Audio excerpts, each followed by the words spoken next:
Hey y'all, it's me again, Joey. Well, ready to let them loose? Yep, that's it. Let's see if they make us run. Oh, Probably so.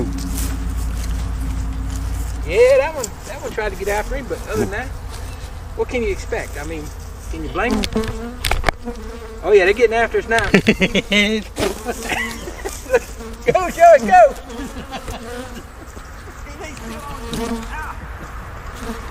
Hey man! Hey man, buddy. I'm gonna get in the truck. You gotta go back and get your camera. So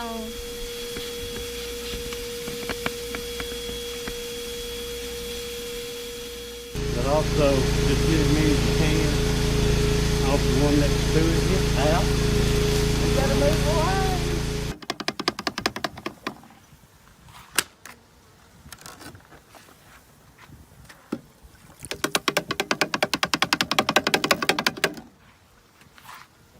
Do that side again.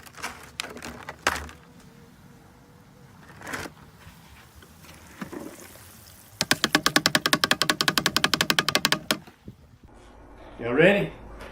Let's get started. Hey everybody, it's me again, Joey. And JW. Yeah. How's everybody over there in the chat doing? And JW. Oh, I got an echo. That's me. I'm trying to get it off my phone. Okay, mine was on too. Yeah. Hey, we got. I'm gonna shut my phone off. Okay, got a pretty good crowd in here tonight. Got us a good rain this week. Got 2 days of it here. I don't know what everybody else has been getting. We got one good solid day of rain. I was glad to get it too. I was about to get ready to go out and work in it, but I decided to stay in here and do it. And had a pretty good little shower. I think it was getting my days mixed up now. Yesterday or so, it drizzled on and off. So it's all pretty good. How about you, JW? What you been up to? We got a little shower Wednesday. I'm just feeding bees and trying to do my I've got a little comment I'm going to make later on treating bees and my personal observations. Whether you want to talk about that in there now or not, that's up to you. But It don't matter. I'm doing my cleanup right now. I did my fall treatment with Apiguard, and I don't treat any of my nukes with Apiguard. I think it's a little bit stout for them 5-frame stuff. And but anyway, I followed my Apiguard treatment up, and I'm doing my cleanup with. I'm running 444. I call it 4 grams 4 times. You know, in succession, and I'm finding I've got MIPM boards on my underneath a lot of my hives, just to, and I don't pay attention to the crisscrosses and stuff that's on them, and some of them I've got some old political signs, and I'm telling you, my mite count on the stuff that I had treated before with Apiguard, I got some zeros on some of them, and my rest of my hives that I didn't use the Apiguard on, the ones that I thought was a little weak, I thought they might burn them, damage them. I just used oxalic acid on, and I'm getting some pretty good mite counts. I'm just on my sticky better board. count. Yeah. So I'm just telling folks that if you're just using straight oxalic acid, that's what I used on those others. I don't know that it's tearing them down enough to go into winter with in my part of the country. So I'm just throwing that out there. So what's up, Brad? Hey, Brad. You guys, you coon answers down there, Cajuns, whatever in the heck you all are. Go pick on the old Yankee tonight, eh? Yeah, last night Brad was talking about the land around him and everything, and his part of South Louisiana and my part of South Louisiana are actually totally different. Yeah. We got plenty of swamp land, but Mhm. it's just different kind of swamp land. We're not flat as flat over here as he is over there. You got Highland. You got one of you got Highland Swamp, one of you got Lowland Swamp. Yeah. Mm-hmm.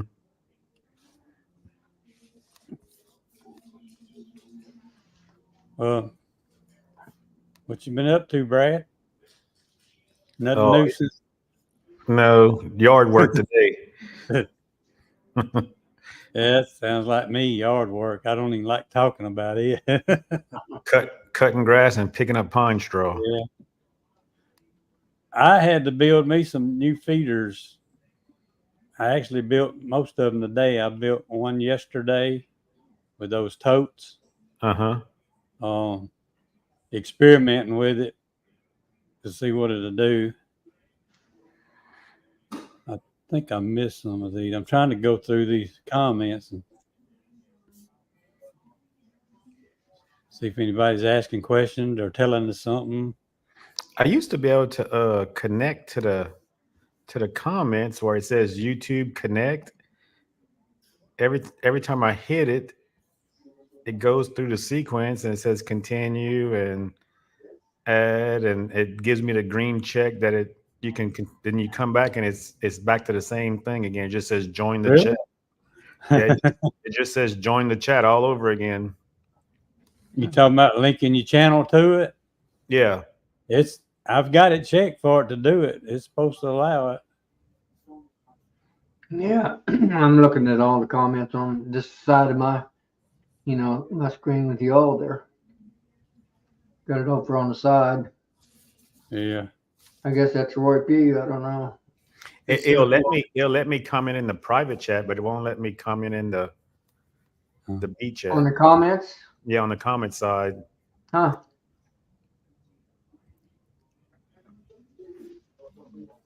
I think they got some bugs right now. I saw when I was getting this one set up, it said something about you couldn't use the I just went blank. The when you trying to share pictures on there, just not video but pictures. Yeah. They gave you some kind of workaround to do. Oh, it wouldn't let me do it last night either. That's the Honey King. He's trying to make me feel bad. My little farm market. Hey, we flowed over twice. Excuse me. Twice in these heavy rains or these heavy winds we've had here lately up here. We had some 40, 50 mile an hour, just straight winds blowing, 30 on the standard, and then you get a gust of 40 or 50. It's blowing everything over. We were kind of windy today here too. Any one of y'all do pollen trapping? No, I don't. No. I even took him out of my, excuse me, fellas, I've got some, I don't know, this just comes on me all of a sudden.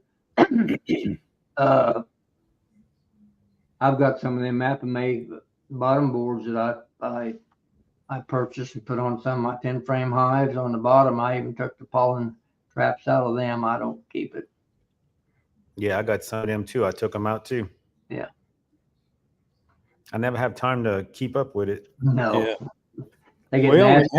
I only know two people that trap. Well, I knew two people. The one girl passed away that used to do it, but no, Mike Berry does. Yeah, I see him doing on his videos. Yeah. You got to kind of stay on top of it, because if you forget the trap in and the colony don't get no pollen for however long you got it opened up.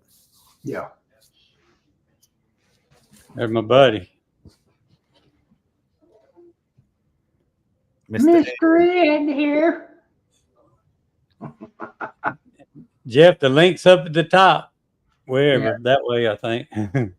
It's about his bedtime. He don't have much. He's only got Yeah, 20 no. minutes. He's got to be in bed. We usually start at 7. I start at 7:30 tonight, Yeah. and he shows up. Yeah. He must be sleepwalking. He got up for a snack. Hmm. Hmm.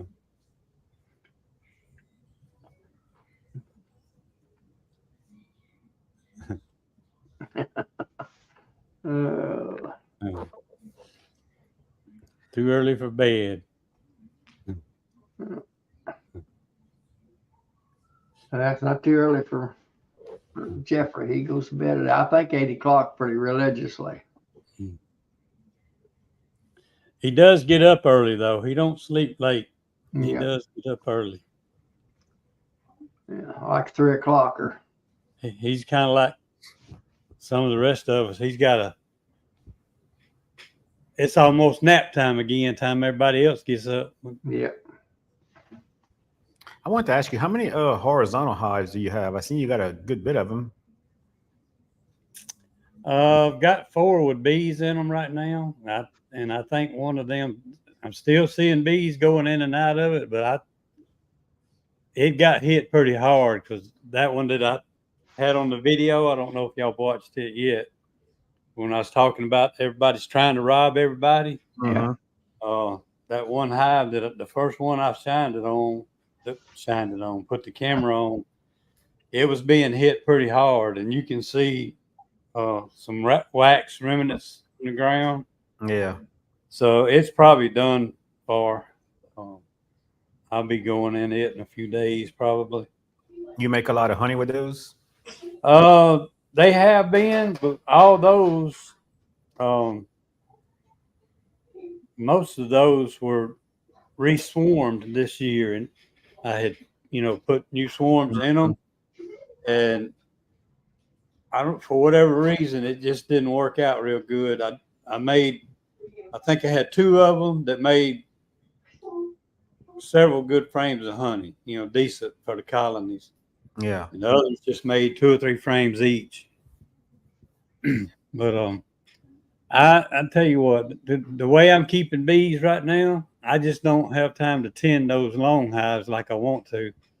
So when they go out, I may use those boxes for frame storage until I get back down to maybe 10 hives, and then I go strictly to that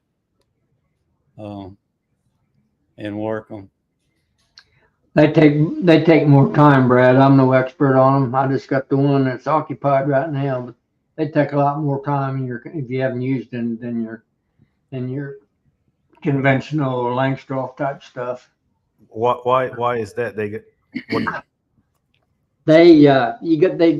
think it's because they have to draw across sideways, Oh, the bees take more time to do it. Yeah. Oh, okay. Just take care I of it. thought you meant while working them, it takes more time to work them. No, they're easy to work actually. If you got them. If you stay up with them with that following board, they can grow pretty fast, but you got to get in there and move that following board in tight and just give them about 4 or 5 spaces at a time to make it work right. But I got one off of Rick Rourke, Brad, and I installed a package in April Fool's Day, April 1st, and there he is. Hey, what's going on? Hey, it's time to go to bed. That's what's Hey, I'm gonna lock you in here where you can't get out now. Hey, Joe, how do you make your screen? How do you do that thing you told me before? What's that? Change your background like JW's got. You got to go in settings. You just go to the settings in your and it says virtual background if you want to use a virtual background. See it? Yeah, I'm trying to find it. Them's all just pictures that I'd taken in the past is what they are. That's some of my Amish friends there. Yeah, it looks really good. Yeah, if you got any pictures on your computer, you can choose a picture on your computer. I think he's got one set up. There you go. There's one right here. And just hit that plus button. What There the you heck go. is that? Comes with Now, it. now you're on There vacation. There you you go. go, buddy. That one right there.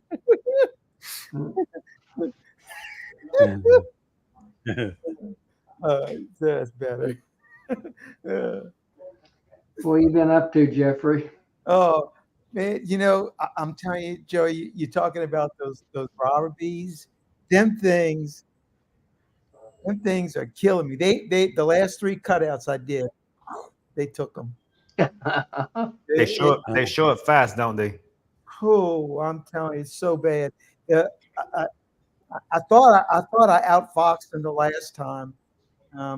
I only put 5 frames in, 2 deeps, and closed it off. They still got it. It's just terrible right now. It's terrible. We had And it's Ralph not, did. What's that, JW? That was Joey. I said it's not just honeybees doing the robbing too. I'm seeing yellow jackets Yellow jackets. trying to hit the entrance.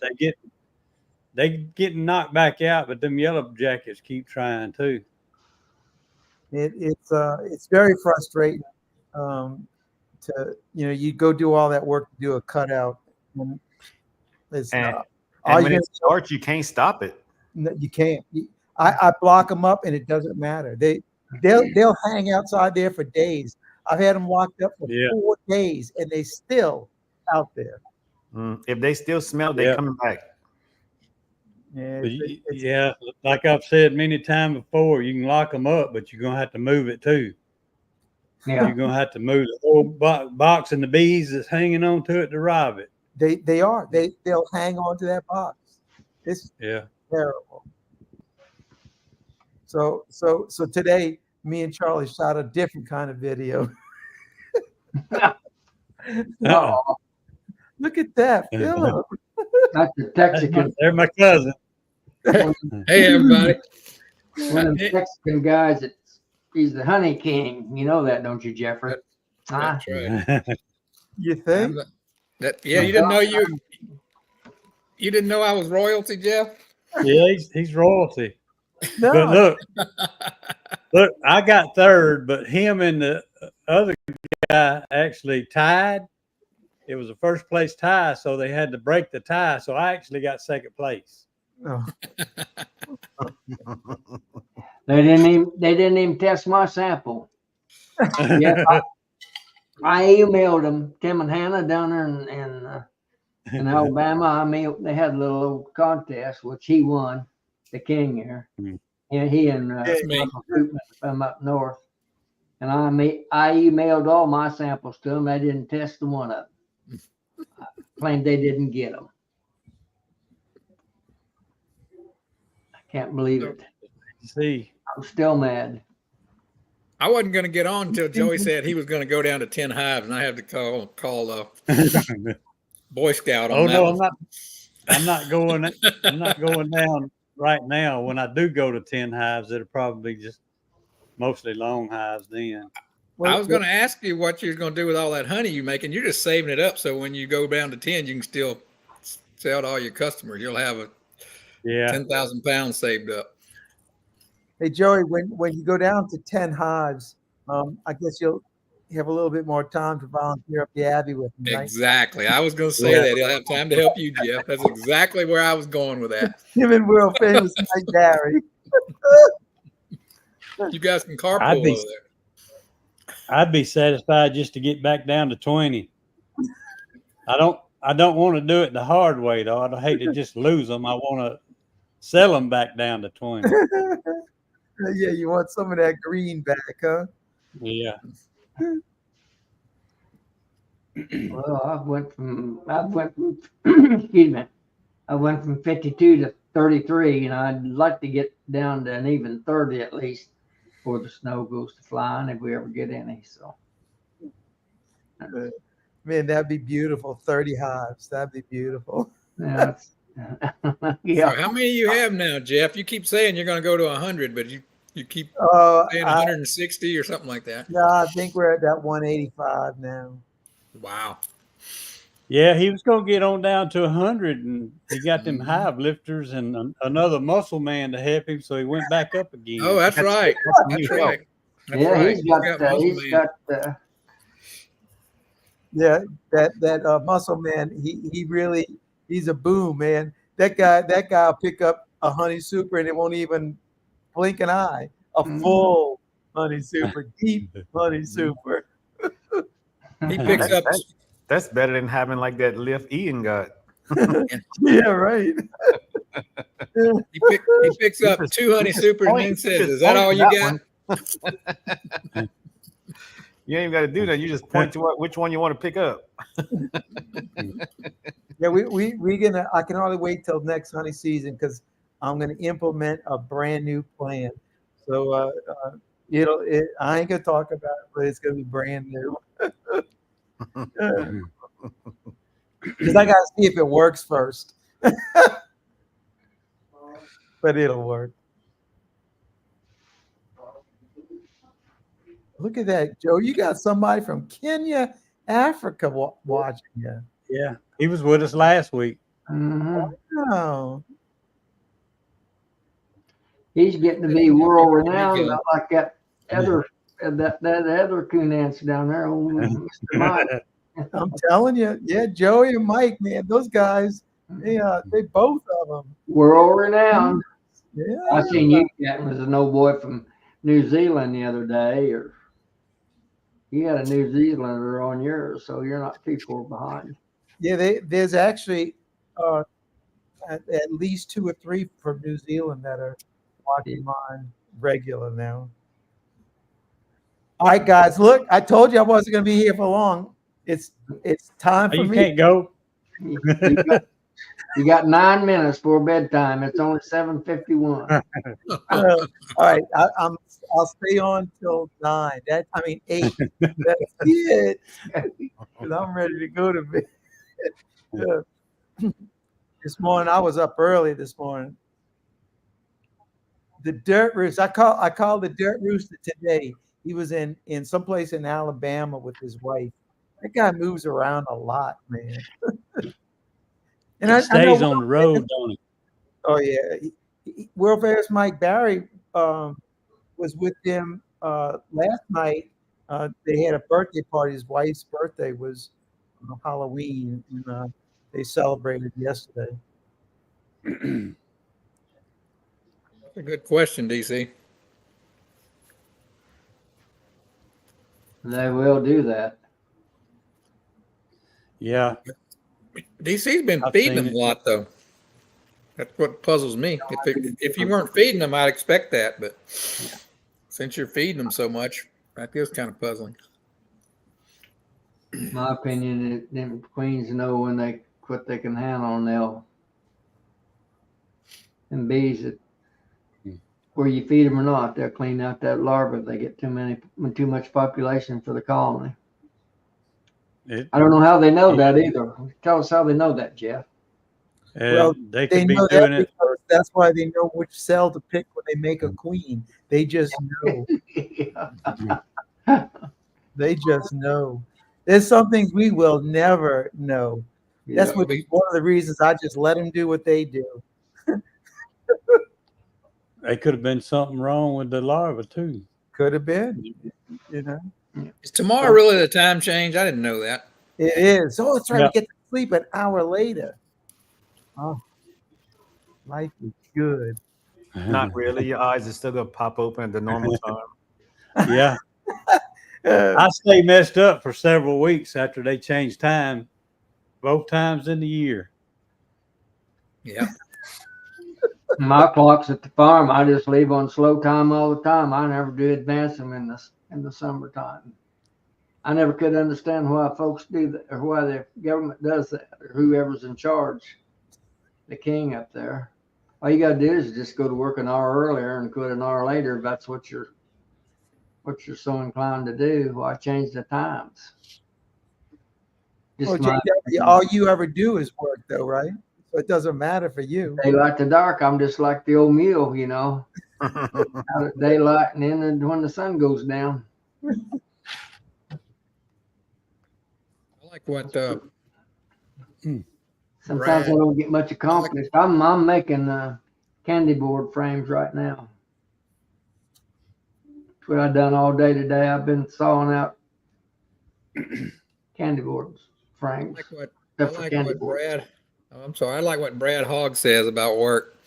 He's on Friday. He goes, "Happy Friday, everybody! Only 2 more days work this week." Yeah. Yeah.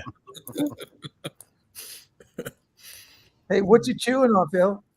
I'm got some Charlie special popcorn. Why is that Charlie special? Charlie's known for popcorn the on every popcorn. live chat. Yeah. But Yeah, I'm taking over his bit. That might be his answer right there. Might have had a mite on him. Yeah, if you saw a mite on them, you'd definitely know they were just cleaning them up. So I have a question for the panel, or actually for one person, for Brad at Cajun. Brad, how do you move your honey? What do you do with it? Just sell it from home. You do? Okay. Mm-hmm. Are you able to sell all of it? Pretty much, yeah. Okay. I just put it on the marketplace. Oh, Facebook, yeah. Mm-hmm. Yeah, I don't do that. So I got people that come, they come by like cases at a time or stuff like that. And a lot of them is just repeat, they're probably buying and reselling. I don't know what they do with all that honey. They just, I don't know. They're reselling it, probably. Yeah, that's right. It's probably beekeepers. My People mother's like me one of them. selling at the market. I give my mother honey, and I'm now like, she comes back a couple of weeks later. I need some more. I'm now like, what are you doing with that? Are you selling it on the side? Hey, Melissa. Hello, how are you guys? Hi, Mr. Good. Rod. Look at that, Melissa. Where's your hubby? Well, funny story. We've been busy all day. Oh, I'm surprised. Tom's busy. I know. Well, we had a market. We had a market today, and then we came home. He had to unload sugar. I've been making candles, and then we had to go set up for another market this evening for tomorrow. We just got done. We haven't eaten anything, JW. Oh, noon. I was believing everything she was saying. We haven't eaten anything since noon, and we both just had like 2 tamales at the market. So like, I'm starving. We need to eat. You want to go get something? He's like, I'm tired. I just want to go home. I'm like, whatever. We'll just find a frozen pizza at home. And then I guess he didn't like that, and I didn't either. But we had drove separately to the thing because we were kind of meeting together. And I'm like, I'm going to run to Taco Bell and just get some crappy tacos.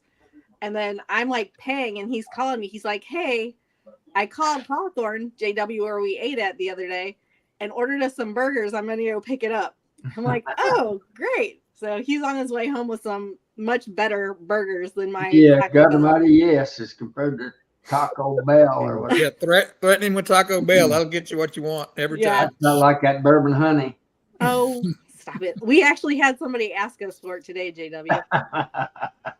But yeah, so he should be home in a couple minutes. Bell. I mean, that's the grand prize when in me and the Dirt Roosters swarm competition. Oh, that's right. That's right. That's right. So I don't eat Taco Bell often, but sometimes, you just crave cruddy food. You gotta make a run for the border. Yeah. So, but yeah, so he'll be home soon. I'm in the basement right now because I was making candles today. Yeah, where'd Brad go? I don't know. Somebody's at the door trying to buy honey, probably. Probably. Yeah, so I'm downstairs getting ready to make some candles. I figured I'd entertain y'all till Tom gets here and just talk you guys to death. Jeff, you gonna bring your cohorts up to Navi this year? Ralph is definitely going, and I think Muscle Man is going. Charlie is a maybe. He still hasn't committed yet. Okay. But yeah, look forward to seeing y'all. Oh yeah, I'm really. There's somebody else I talked to. I can't remember who it was. Because I don't know how I'm going to get there or get back yet. Because I want to stay the full 3 days.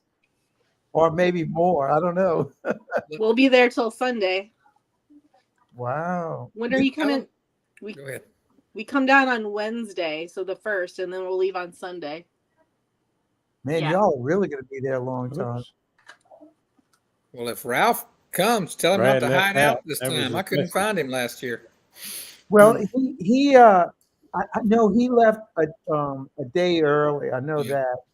that. And he probably won't stay the full 3 days, but I know he's planning on 2 days for sure.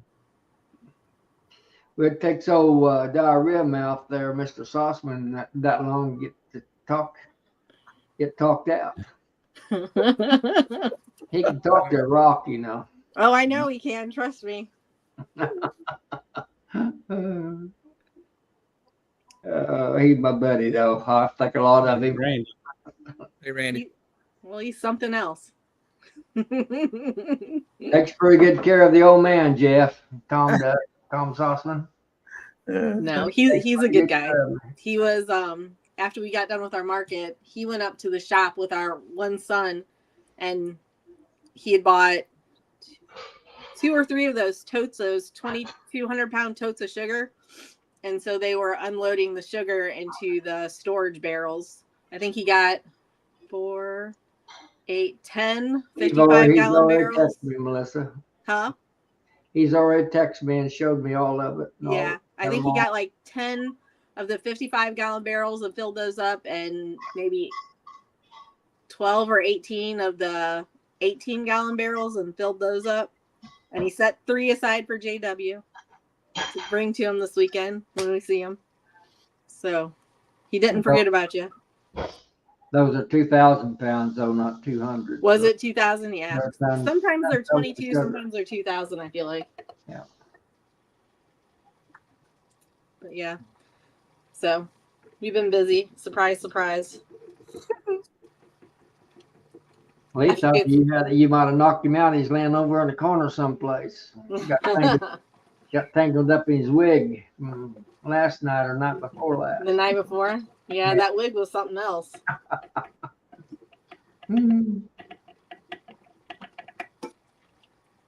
Yeah, he couldn't wait to take Somebody that else had to answer that. I don't even know where Nick is located. So I never use pollen patties. So I don't know what to say there. Yeah. I'll have a hive in the past 10 days. Yeah, if he's south of us, I'm going to say that's Southern Illinois or Missouri or St. Louis area, Cincinnati, across that area. South of there, you better be pretty careful with them. That's just hive. We're in hive beetle territory. So the only thing I would say is Yeah. they aren't really brooding right now. So I would look and see how much brood is in there. Do they need pollen? Because if there is like no brood in there or hardly any, they might not need much. You could probably just, because they don't need pollen during the winter to survive. They just need that the sugar, To make the carbohydrate. So I depending on how it looks, I may not even worry about any pollen until right before spring kicks in. I need to go get some water. My water's boiling out of my thing. I'll be right back.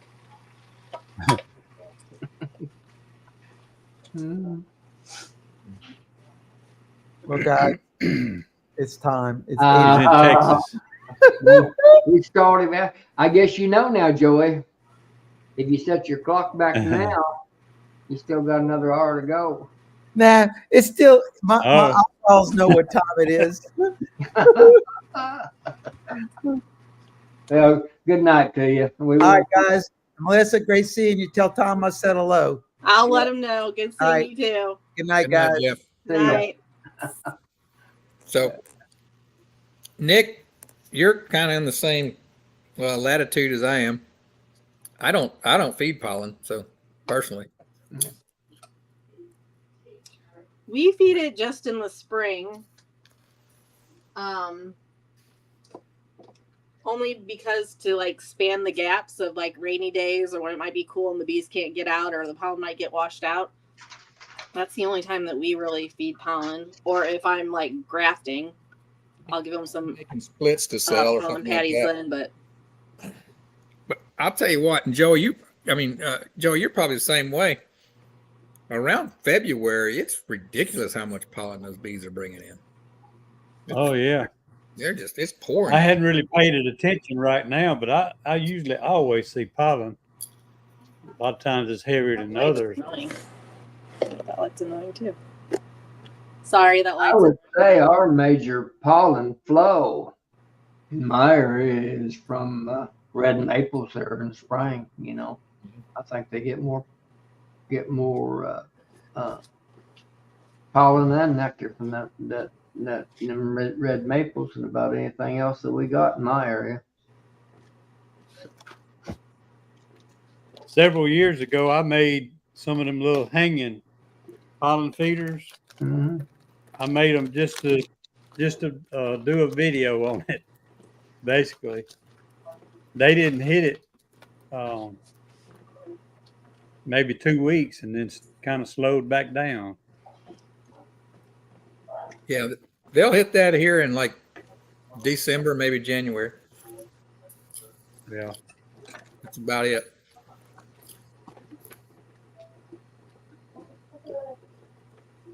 Yeah, I bought pollen right after I got my first bees, thinking I, had to do that. And I made some pollen patties, which dried out so fast, the bees didn't touch them. So then I just started open feeding it until it was gone. Well, I bought, I guess it was a 2 gallon.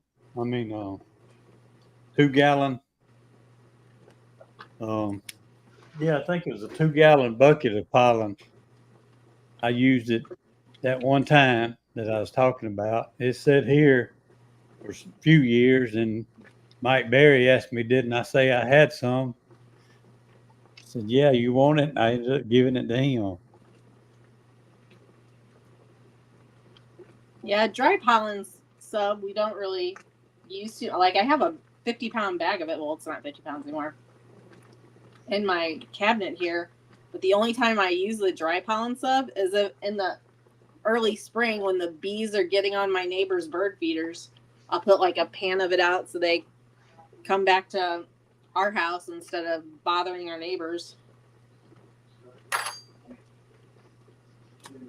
Pollen patties, though, like I said before, we'll use those occasionally.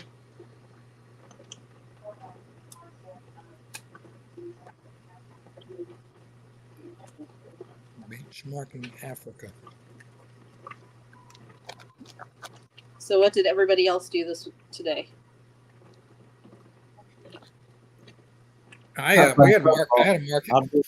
I built some circles. Yeah, I had a market from 8 to 12 today. Yeah. Yeah, it was really good. It was rainy. It was rainy and wet, but it didn't slow people down. Oh, that's good. That's always the worst. And I did have my a little bit of fall honey that I pulled, and I'd been talking it up for a month or so. So a lot of people came up just for that. I sold 3 cases of fall honey today. Oh, really? Yeah. Oh, every bit I had. We actually sold a decent amount of cut comb today, which we usually sell a little bit of it, but we don't sell a ton. But we sold a decent amount of cut comb today. That was surprising. Yeah, I forgot to bring my chunk honey. And the first person up to my table said, "You don't have the honey that with the comb in it?" And I went, "Oh, man, I knew I forgot something."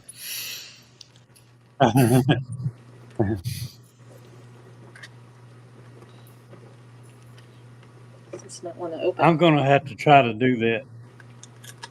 I've been wanting to do chunk honey a little bit, just in pint jars. Yeah, that's what we sell ours in. Let's see. I was doing mine in pint jars until I realized it was the same as I have salsa jars that I sell some of my honey in. It seems to fit in there better. It's a little wider and a little shorter. You don't have to have as long a piece because that chunk honey, of course, will float up. You want it to be about the same height as your jar.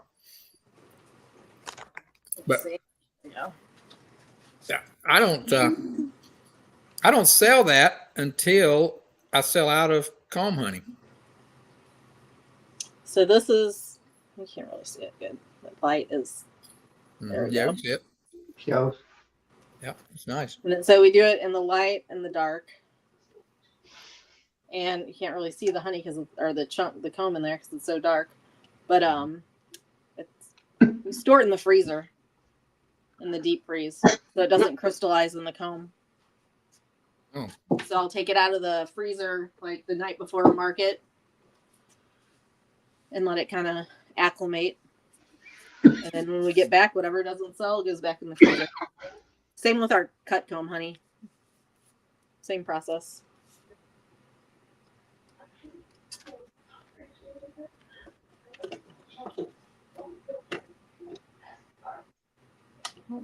That's exactly right. And they're making me hungry too, Roy. I know. Tom's slow today getting back with my. Yeah. He's supposed to bring me a I had- hamburger too, you know. Oh, he is? I feel Yeah. bad eating in front of Melissa because she said she had 2 tamales, and I think I had 5. I 5 don't- tamales, and now I'm eating popcorn right in front of her. Well, so this market on Saturday, they do a market every Saturday. We don't go to it every Saturday, but anyway, this tamale people are there, and their tamales are great. But Tom gets restless, you know, so I always have to send him off to run the errands. And he comes back, and he always only brings like 2 tamales for like both of us. I'm like, I could eat like a half a dozen of these. So today when he left, I'm like, bring back more than 1 tamale for each of us. So he brought us back 2, each of us 2. I'm like, oh, thanks. Yeah. There's a good question for you market people.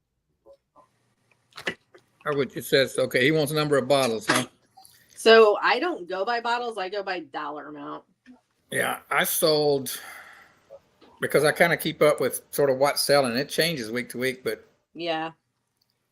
I don't have any Capel spring honey left, except we sell these little samplers that I've shown you guys before. But I sold 3 cases of Capel fall honey. I think 14 jars or 15 jars of the larger size of the Richland honey, and then I think 10 jars of the smaller size. So that's about 5 cases. Well, how much is the case? I mean, and what do you mean when you say It's- case? Is that 24 1 pounds, or is that? Well, no, yeah, I have really weird sizes. So my fall honey was 13.5 ounces. My Richland spring honey was either 15 ounces or 22 ounces. And the 22 sold better than the 15. So, and today I sold a lot of lip balm and a few candles, and it, more than usual. And it's kind of hit or miss. Yeah. Yeah. Ours is more like we want to hit a certain dollar amount, and it varies market to market because we know what to expect from certain markets. Like the market we did today, we expect at least a minimum of $500, and we did more, we went way above that. But it's only a 4-hour market also. So it's not a long, like all day market.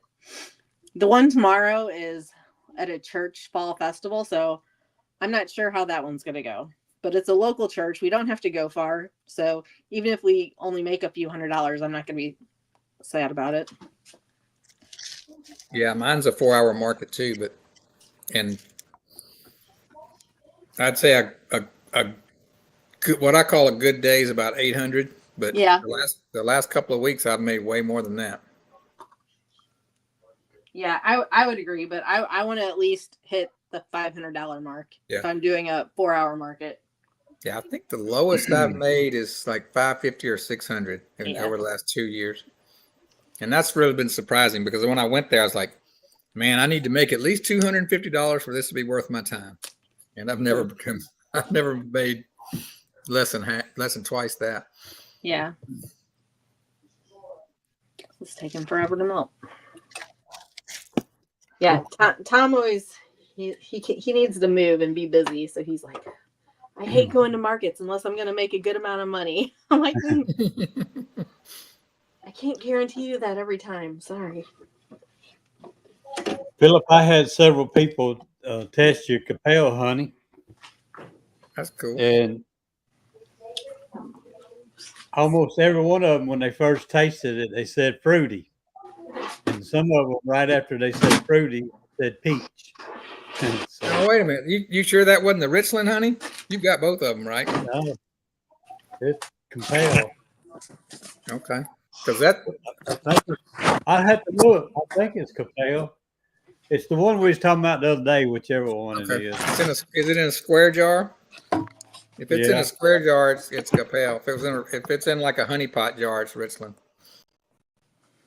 Well, I say it's square. It's in the house. I'd have to go look at it and see.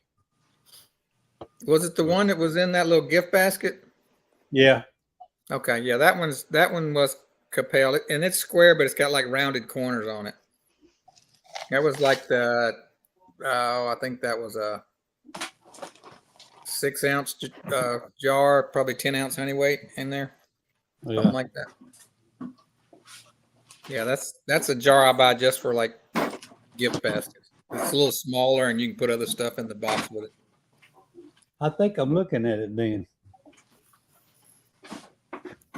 But the Richland honey I had last year, everybody said apricot and peach, and yeah, it had a real fruity taste to it. And I know Mike Berry. I gave him a bottle of that at Nobby. I'll have to go look. Whichever one it was is the one I opened the other day. He said that we talk about fruity taste.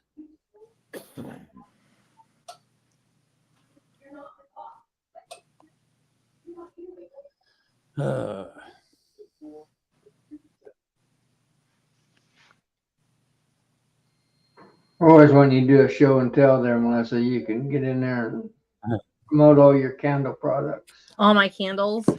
I am not Brian Zavada. I am not the candle master. He makes a ton of really nice candles, but so I have this one. Yeah, I just bought that mold, and we had our first ones at the market, and I didn't sell any. I only had 2 of them, but I didn't sell either one. All right. I've got this morel. Nice. I've got this smaller morel. We got this little gnome guy. And then this little owl. And then these 2 are molds that I just got off Amazon. They were super cheap. I don't know if I'm gonna do anything with them. So there's wrong direction. This one right here. And then hang on. I like that tree. That's nice.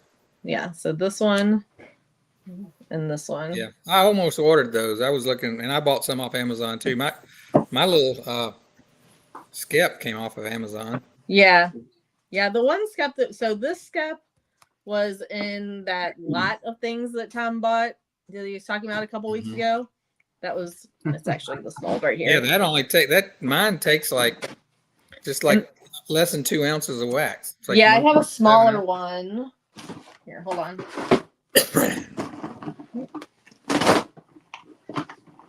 I have a smaller one. This one. Yeah, that's the one I bought right there. Yeah. This was one of the first ones we bought, and I didn't realize you could just flip it out. So I cut the end because all the other molds that we had cut the end. So when I make this one, it's not like perfectly round, but people still buy it all the time. You can put a rubber band around it, right? Yeah, but it still doesn't. It kind of ovals it out. It doesn't. Yeah, I got that exact mold. I'm gonna go get my new molds and show off to you. My employee, my employee is here. Hey, underneath, what is this crud that's underneath Melissa's name? Where's my hamburgers? All I want to know what they're eating in front of me. Did you put her up to that? I like that. I did that as soon as I got on. She thinks she's funny, JW. Heck, I'm promoting her candles for her. You are? Oh, and then I have these little jar candles that I do. So there's this guy. And then there's these little mugs, and I get all these little mugs at Hobby Lobby. I think these are like $1.79 a piece, and I can't remember what these were. It came in like a pack of 6 or 7 or something like that.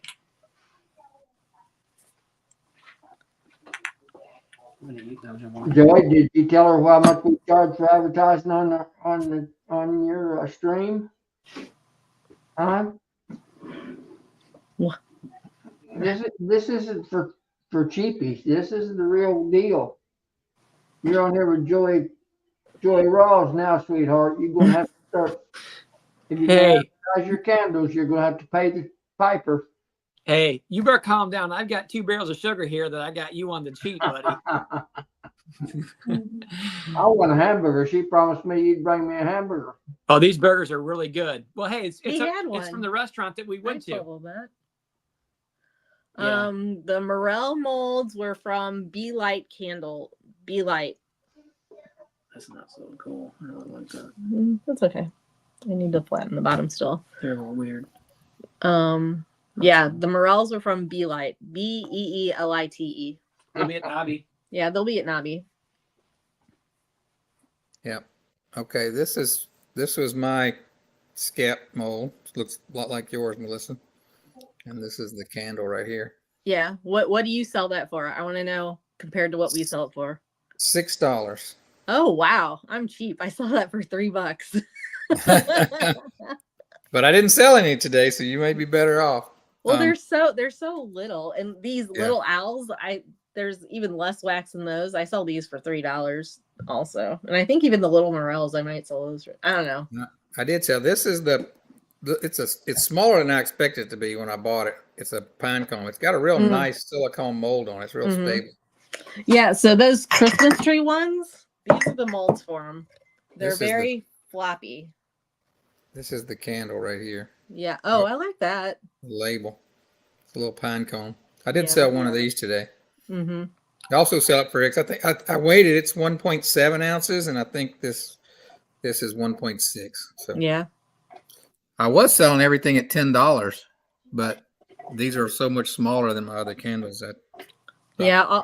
All of mine are priced kind of according to weight, but yeah, these are those Christmas tree molds. I mean, look how floppy these are. They're like Yeah, wow. You got to put those in a cup or something. Well, I put them in this wide mouth mason jar, and that worked out pretty well. They still kind of lean to one side a little bit, but I'm like, I'm gonna try them out. If I don't like them, I'll just send them back. They were like maybe $6 a piece. I'm not really that invested in them, but at the same time.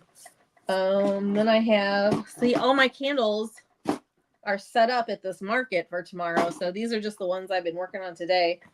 I've been making some tea lights in this little mold. Those turn out really good. This one I got off Amazon. It's a little yarn ball knot thing. Then I have a couple of pillar candles and hive boxes, but everybody thinks they're file cabinets, so that one doesn't sell very well. And then I've got this cube one. This one sells really good. That's nice. And then I have this pillar one. That doesn't sell a whole lot. And then I have a larger pillar one that I sell for like $20. I think I've sold one of those all year. All the small ones move really well, so I try to stick to more small candles. I think people like to put them in gift boxes and stocking stuffers and stuff like that. Teacher gifts. I think I told y'all about the couple that came about a month ago and talked about everything they do for their market. And one of the guys that a friend of the guy that actually he was kind of a cowboy, wears cowboy boots, and he asked him if that beard wax was good for boots, and he said, I don't know, you'd have to try it. And he bought a can from him and tried it. He's been buying it ever since, put on his boots. Very good.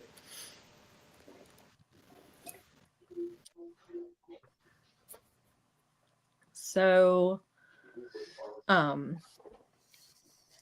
I think Brad said something about wanting his markets to be 10%, no more than 10% of what 10% or less of my sales to call it a success. I think the most expensive market that we've done was like $75, and we definitely, that definitely paid for itself. But yeah, we're kind of the same way. Yeah, my market's cheap. It's only $20. Yeah. So it's really cheap. And then we keep track of everything that we sell. So there was an app, it was free, called Erply, ERPLY, and you can upload like all your inventory, what you charge for it, and it's basically just a POS. I don't know if you can. I don't think that you can do payment. I don't know if you can do payments or whatnot through it. I think I think you can, but we only take cash, Venmo, and PayPal. So it really helps keep track of exactly what you're selling, how much you're selling of each, different item and whatnot.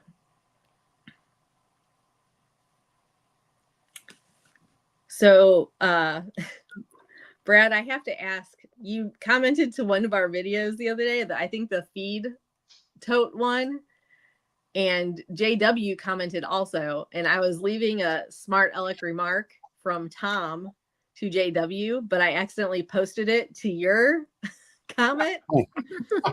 I don't know if you saw it or not, but I deleted it right as soon as I realized what I did and moved it to JW's. So if you took offense to that and didn't see my apology comment afterwards, I apologize right now.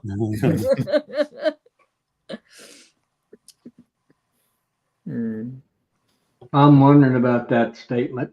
I was just in the background. That was from Tom, not me. I was told to post that, so you were thoroughly offended, Brad. I apologize. I sold some raw just beeswax today. I had people ask for it in the past, so I decided, okay, I'm going to have some there just in case somebody wants it. But today, and I only have a little bit, but today I sold out of it. So a little bit I brought. What did you say? I'm sorry, I missed the first. It's the just raw beeswax. I have some. They're actually like ice cube trays. Yeah. That have the neoprene, and I sell the. One of them happens to make a 0.7 ounce stick. I have this right here. I think these are. That's 1 ounce probably. Yeah, right? I think so. Yeah. And that has the beeswax on it. Yeah. Mm-hmm. But I just bought some stuff at the dollar store. One of them's actually plastic, and the other one is.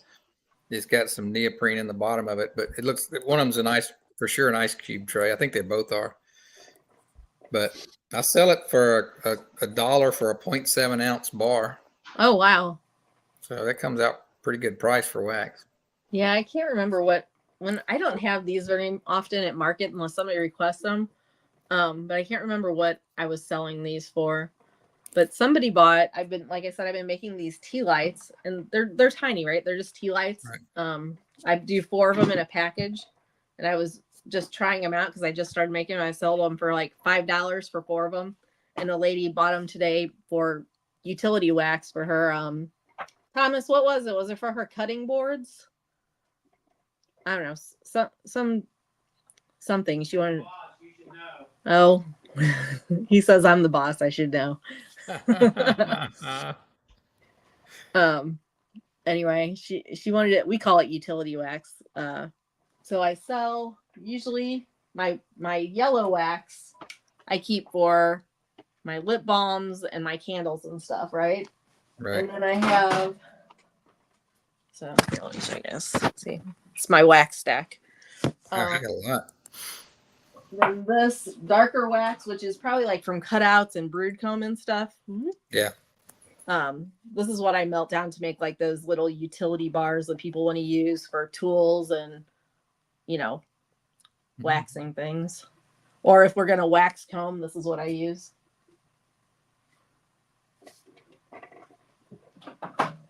Yeah, you got a nice stash of wax. I'm probably going to have to buy some soon. So that is, well, let's see. So all the wax within blocks is, my head is in the way, is all our wax. And then these 3, Tom actually bought from somebody because we thought we were going to run out last year before we rendered more wax before we An harvested. unusual color. So, but I haven't cleaned that all the way. That's just like, that needs to be cleaned a little bit more before I use it. Rodney. And then lotion bars. I have made lotion. I don't make lotion bars. We have a friend that makes them. And Tom might know. Thomas, do you know how much Ken charges for his lotion bars? I want to say $6, but I don't know how big that is. But I've thought about making them, but we're just running out of room on our display table.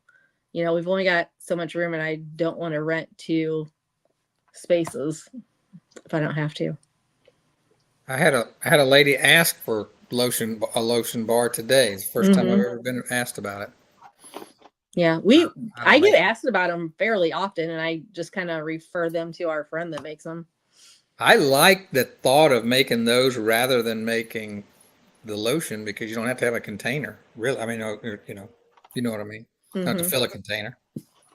Yeah, I make soaps, but soaps take so much. They take a lot of time to make, and you kind of have to be like a season ahead, like really plan ahead with them. And then packaging them takes a little bit of time. So I might just like super batch a bunch of soap this winter. That way I don't have to make them throughout the year.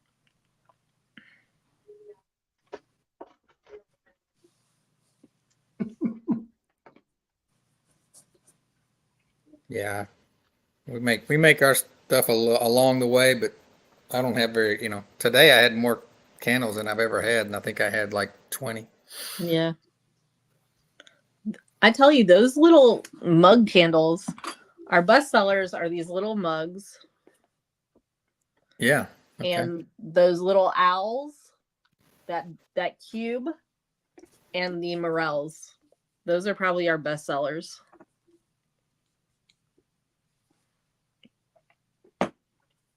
The smaller candles definitely sell better for us. Chapstick and lip balm. Yep, I make chapsticks and lip balms also. Of course, I don't have any here because they're at that market, but I sell those for $3 a piece, or you can get 5 of them for $12.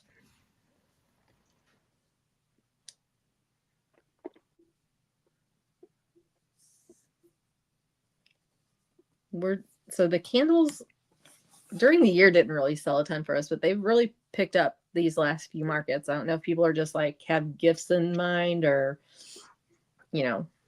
what's going on, but we've definitely sold a lot more candles recently.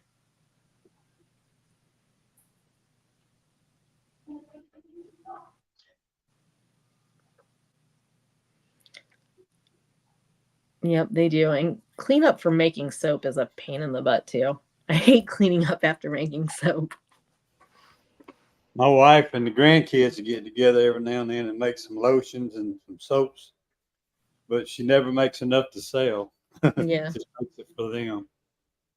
Oh, is that your ice That's cube tray you're talking about? Yeah, this one makes that. If you fill it to where it's spilling over this little side here, it makes 0.7 ounces, the little bars. And I didn't buy these to make wax to sell. I bought it for myself for when I'm making lotions, and not lotions, but lip balm and stuff. I'd have something that I knew what it weighed. Yeah. I didn't have to like break pieces of wax. Yeah. Constantly. So, and then I also bought this thing. This is an ice cube tray. Mm-hmm.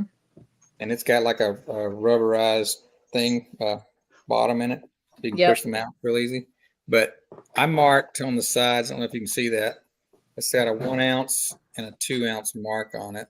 Oh, that's a good idea. So, but those are what I sold today. And I just basically, people were asking for it. So I just grabbed them up and brought them with me and put a price on them. And today they all sold. But like I said, I just made these. I had these for myself, not to sell. But I'll make some more. They're easy. You don't have to put a wick in them or anything. They are, on my candle wax. Yeah, I thought I was trying to get $30 a pound, but I'm actually getting more like $40 a pound. Just as expensive as my candles are. but I don't sell a whole lot of them. So to make it easier for measuring weights with lip balms, when I make those, that's what I bought this little mold for.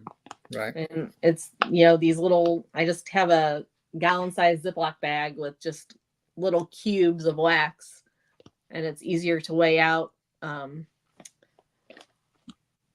My recipe, I'm trying to think how many. I think my recipe makes like 8 lip balms, and for 8 lip balms, I think it's 10 grams of beeswax, off the top of my head, without getting into my stuff. So this makes it really easy to measure that out. Somebody gave us these. That's cool. That's really cool. They actually thought it was wax molds. Mm-hmm. It's actually ice trays. Yeah. Have you put wax in them? No, That'd be cool. That's more thematic. I like that. but it had a label on it. It said ice trays. Mm-hmm. Yep. Both of those things I just showed you were ice trays. It would probably work. The bottom feels kind of thin, but I guess it would work. Oh, it would work. I'll probably never use it for ice trays. I could give it a try. But Yeah. I mean, what would you do with little bitty cubes of wax? Well, I mean, if you had a market for them, you just need to weigh them and decide what you want to charge for them. And people will, people buy wax, beeswax all the time at craft stores and things like that, and it's very expensive from those craft stores. Yeah. Well, not that beeswax puts off that much of aroma, but people could use those in those little, people buy those wax melters nowadays too. Yeah, they could pop them in those wax melters. Like, I don't know how much those wax melters hold or what the size of those are, but who asked up there? Yeah, this is what it goes in. I bought the wax melter and these little I got a bunch of these things. They look like little Reese's cups, but they're neoprene. And they're made for wax melters. They're reusable. Yeah. I saw those the other day. Somebody was talking about those. I haven't used them yet. It might have been me, but you know what? I think it was. It takes like an hour for this beeswax to melt in this wax melter. This for the aroma one. But I decided not to pursue that just yet. So it's just experimenting. Yes, DC. Tom calls it my dork factory back here. So I've got nice setup. That's all my soap making nonsense. This is all my wax stuff. Some gardening stuff down there, but that's all my wax stuff. And then so that's where we keep our bee jackets and some chemicals and nonsense in there. I've got a little 2-burner thing where I do the candles, and I've got my little table that now the basement is a disaster because we are in the middle of ask JW. We're in the middle of reorganizing the bottling room, so everything is like in the main part of the basement. So excuse that, we haven't got it done yet. So there's the straw machine that we use. That's our incubator right there. The microwave I use for when I make soaps and whatnot. Yeah. Well, let's on your doomsday pantry. That'd be impressive. Well, okay, we can go there in a minute. So, so over there, I can't figure out this camera. Sorry. Don't you dare show them my goods. Over there, that's all the glass that we have hoarded. Right now, this camera is not cooperating with me. I'm sorry, I'm bad at this. So that's all glass. Let's see what else. This is the table that I usually keep all of our market stuff on. It's pretty much empty right now. Yeah, that's neat compared to my work area. And then right here is the bottling room. So we've got. Wow! Oh man! This is our light tank. Now we're talking. So this is our light tank, our dark tank, the bourbon honey tank. Dang. Those are our plastic Envy. squeeze Can you feel bottles. the envy coming through? Yeah. These are empty plastic squeeze bottles. This is my sewing area. This is the creamer with some creamed honey in it right now. Cool. And then we have the thing that makes the creamed honey. Okay, come on. Ah, hold on. I did something. Uh-oh. Okay, am I back? Okay. You're back. Let me tell Mr. Ken something. speed fill Mr. right there. There he Ken, is. your devices are not connected, Mr. Ken. You got to connect your camera and your mic. Yeah. All right. So that's that.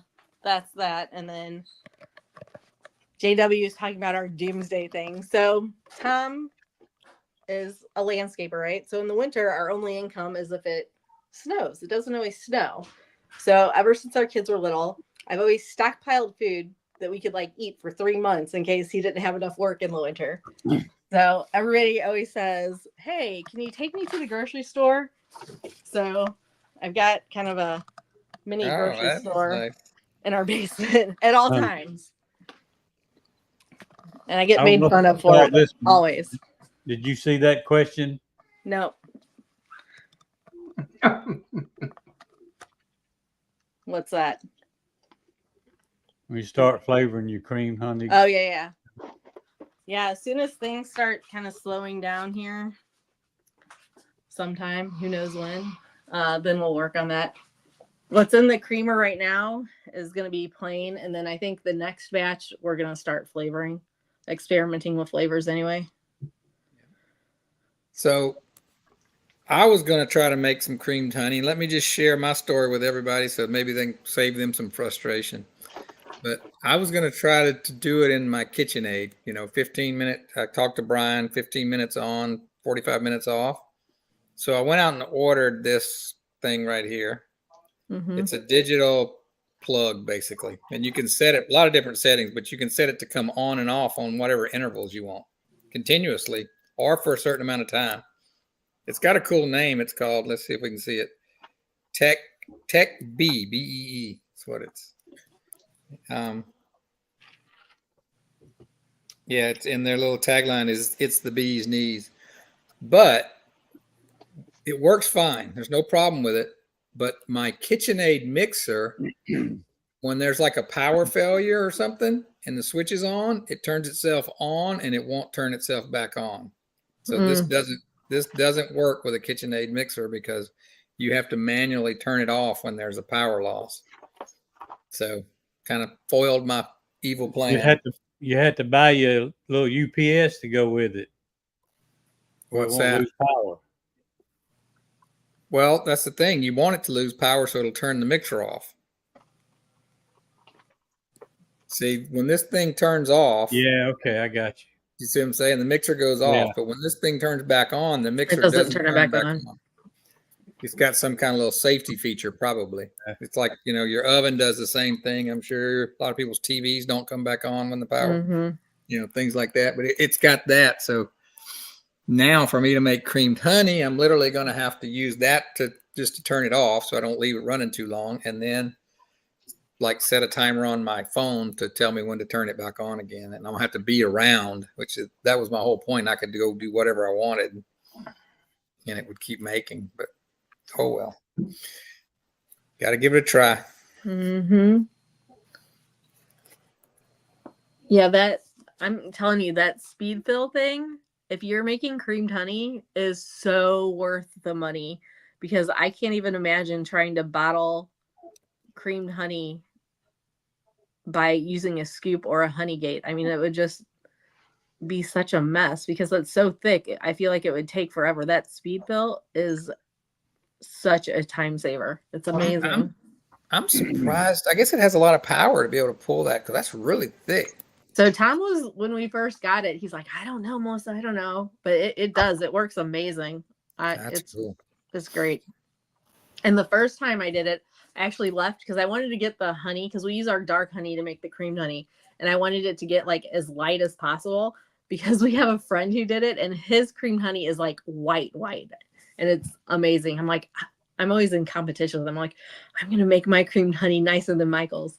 Anyway, so I left it sitting in there for like almost 2 months, and you know how over time it just thickens, you know, gets a little bit thicker and thicker, and it had no issue. Yeah. Don't you have to have really light honey to make it white like that, though? You do. I mean, he was using his lightest honey, but I wanted to try to get mine as light as possible. Just, you know, just because. He was probably using corn syrup. Probably. So the funny thing about that is his honey, I think, is black locust. So that's a really light honey. And he's entered it in the Missouri State Fair and won like first place with it, I think, a few different times. He entered it. He went to Nobby for the first time last year, and he entered it in Nobby, and he didn't place. And his comment said, "Honey is flavorless." He was so mad. We're like, Michael, you cannot enter corn syrup into the honey show. So it's been like the ongoing joke that he doesn't have honey. He's just been submitting corn syrup, you know, all these years. Yeah, somebody finally tasted it, called him out. Yep. Mm. I think we have a jar of it here. Let me see. Hold on. Oh, here, I'll show you this too. So these cabinets, this is my honey from everybody cabinet. Ah, cool. So let me see if I can find there's some of Brian's honey right there. Yeah. So let me see if I can find that one from the guy from here real quick. Hold on.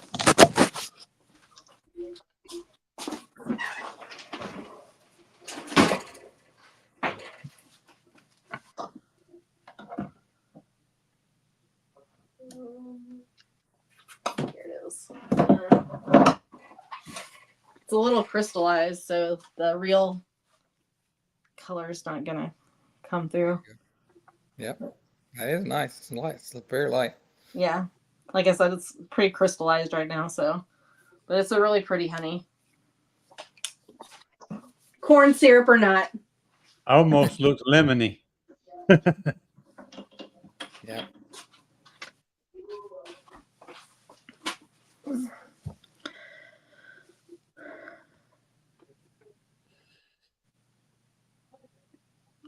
But yeah, this winter we'll mess around with some flavors and see what works.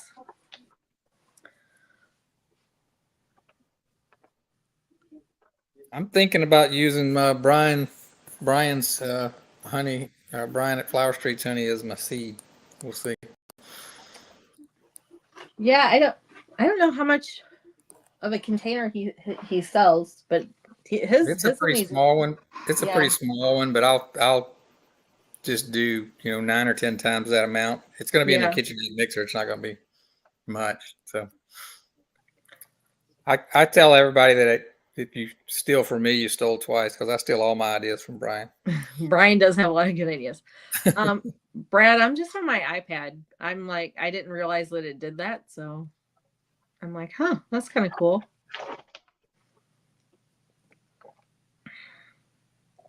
I don't know if they bring them to the Illinois state thing.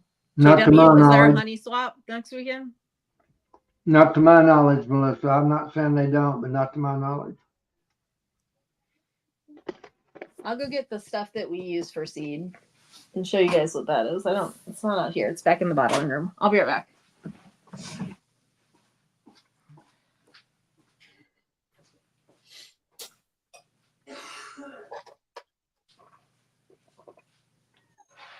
My little dog tonight, Joy's playing yo-yo door in and out. That's the reason I'm up and down.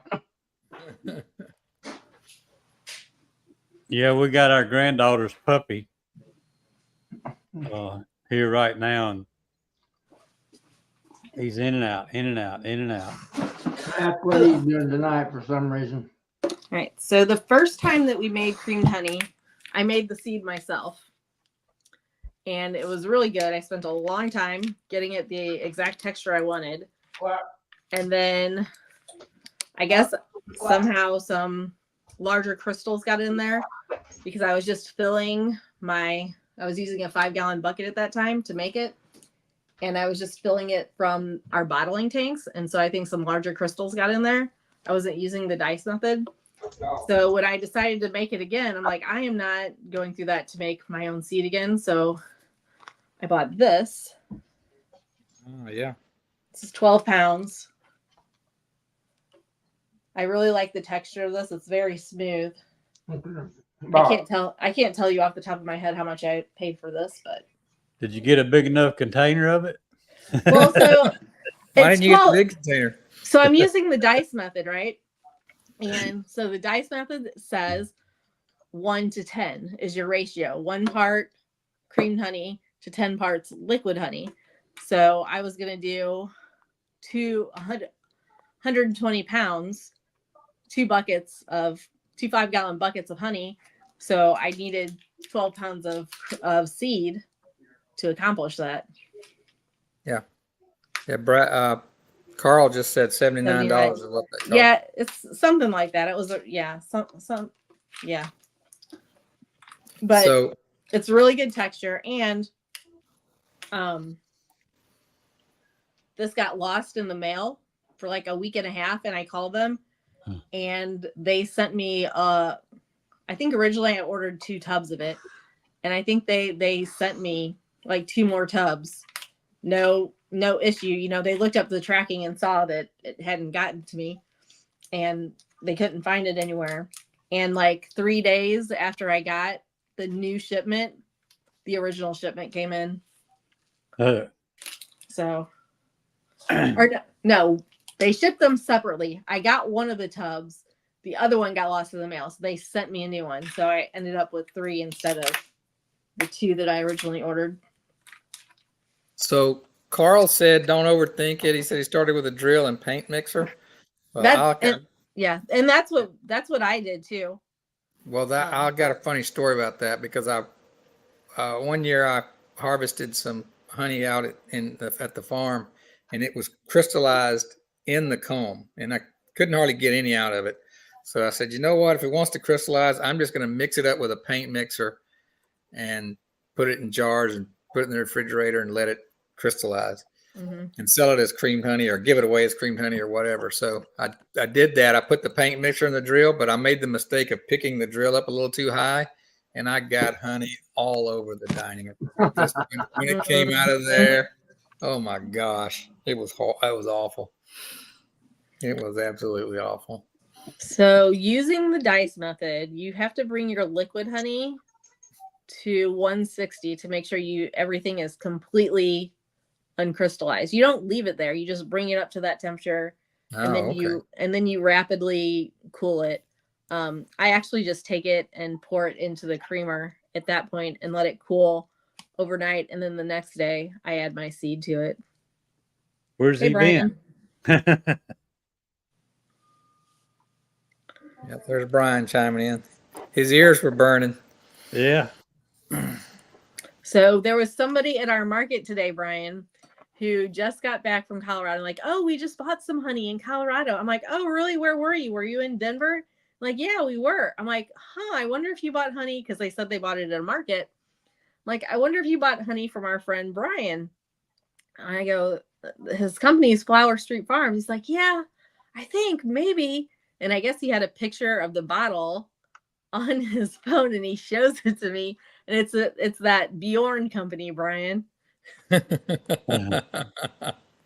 was like, Bjorn, Brian, same thing. Yeah.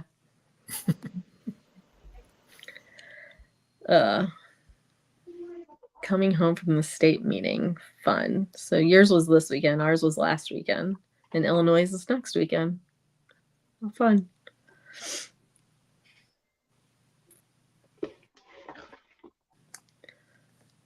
But yeah, I some people I don't think Brian brings us to that 160-degree mark. I do, because last time I didn't, it ruined all of my creamed honey because it crystallized. Yeah. I know you don't say that name. That's why I had to tell you about it. That's the last time that, like I said, that we did it, a larger crystal got in there and basically ruined it. So Technically, you can't still call it raw, no. And I don't label it as raw. I just label it as creamed honey. And maybe in the store they're not using the dice method. You know, it just, I don't know.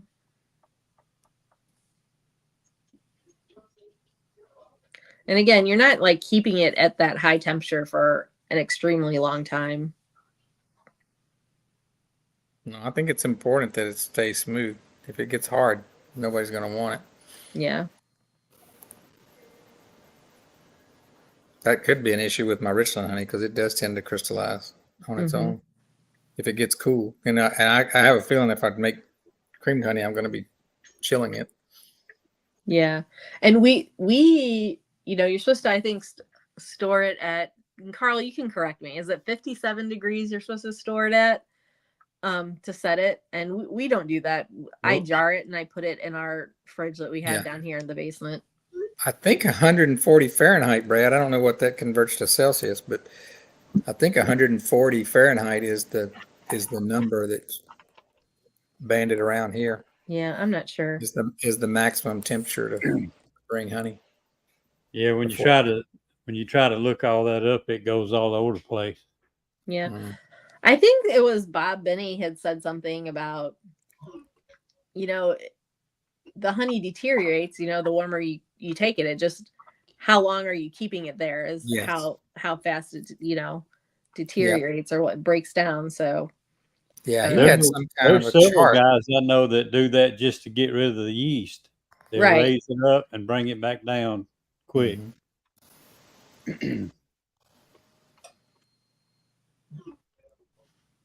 Yeah, I'm trying to remember, Brad. I heard it somewhere. Gosh, probably on one of these chats. All the information. It could be one of those things that's just told and gets retold, and it's not really true.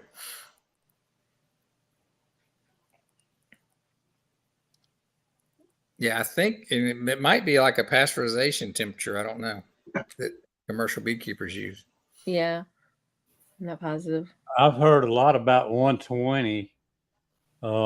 Just bringing it up to liquefy, but you don't want to leave it at 120 long. You know, just for your liquid honey. So, the variables, it's all over the place. You're going to have a hard time getting it to decrystallize at 106. Yeah. Mine won't decrystallize till I get about 110 is right. 108, 110 is what I found. And you can let it sit there a little bit longer. It's a little bit more forgiving. And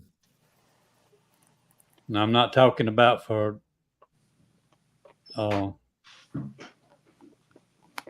whipping honey. I mean, creamed honey. Yeah.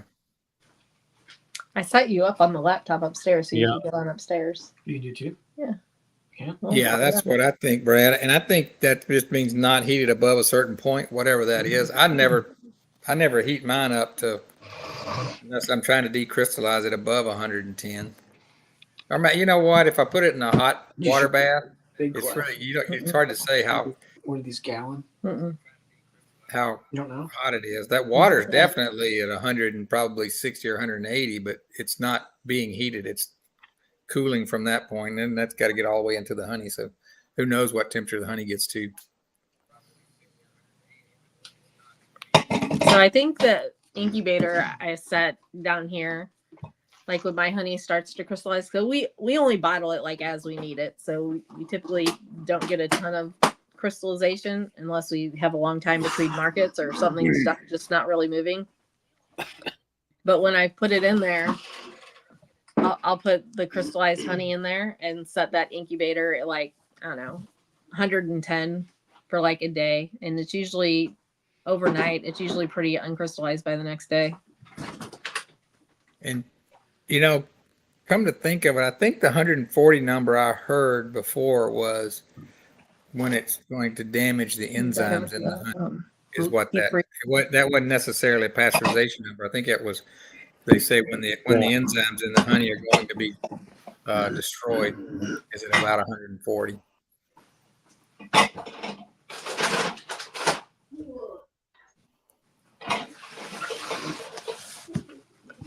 JW, diarrhea mouth's ready to talk now.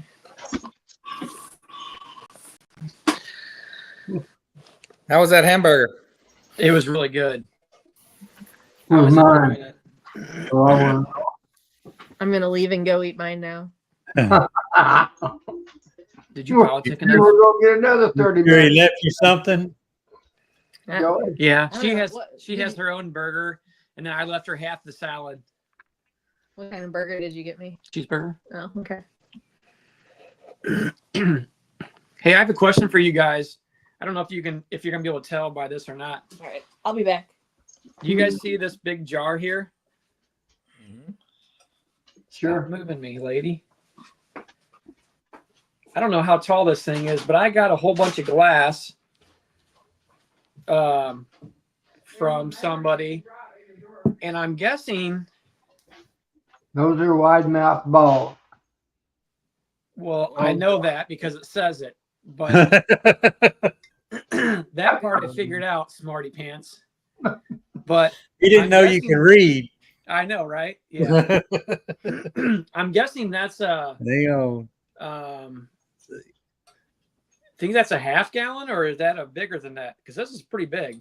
Half gallon. Yeah. Half gallon. I was going to say, if it looks like a regular ball jar, but if it's a wide mouth, it's definitely bigger. Oh, it's huge. Yeah, this Yeah. thing is big. But it doesn't say. It doesn't say. It says 1600. What's that? Hold on, let me find it. Milliliters or something? That's on the side, yeah. Oh yeah, Milliliters? yeah, you're right. 1600 milliliters. I see it now. 12 liters. Yep. Somebody out there can convert that on their computer. Two. Milliliters to So these would be ounces. that's 0.423, so it's a little less than a half a gallon. But I'm guessing if you topped it off to the ring, Yeah. that'll probably get you all the way up to a half a gallon, I'm guessing. Yep. Yep. Those were really big, and I thought they were cool, so I kept them. I don't know what I'm going to use them for right now because I don't think I can use them as feeder jars because the wide mouth part's too big. But I don't know. If you can get smooth top lids, you can use them like buckets, Tom. I've done that in the past. Oh Like yeah, Smooth. Yeah. You're Look at there. Brad did the conversion for you. Look at that. 64 ounces, half gallon. one No, foot. Brad said 1600 milliliters is 1.6 liters. Yeah, that's still foreign to me. Well, there's 100 milliliters in a liter, right, Brad? Although, I typically sort of associate 1 quart to 1 liter in my brain. It's not exact, but it's close.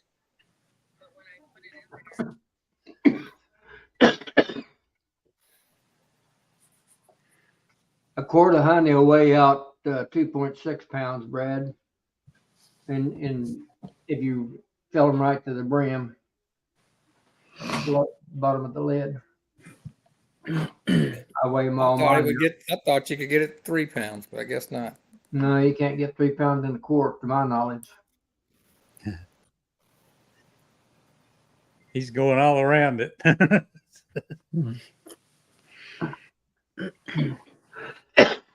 He's just trying to drag us off into the scientific method. I know he is. So that.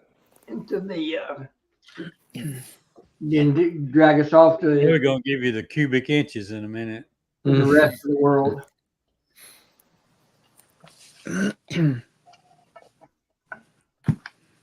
Did Melissa tell any lies about me while I wasn't on here? We're not going to tell. I'm gonna have to go back and watch the chat then. She probably did. Yeah, we're wondering if you were listening on the phone in your car. No, I didn't didn't even know she went on for one. I told her I was going to run down and grab us some food because we had been going all day long. And then she was going to stop and try to feed me Taco Bell. And I told her I wasn't going to eat that crap. So, hey, JW, was that place that we went to lunch today? That place was pretty good, wasn't it? Very good, very much so. Yeah. And that's only about 7 minutes from my house. So, I had to go down and get a burger. And then when I was down there, I was talking to a gal for a little while that I went to school with. So, you know, it took a little longer to get back home. So she was actually one of my boys' marketing teachers, actually.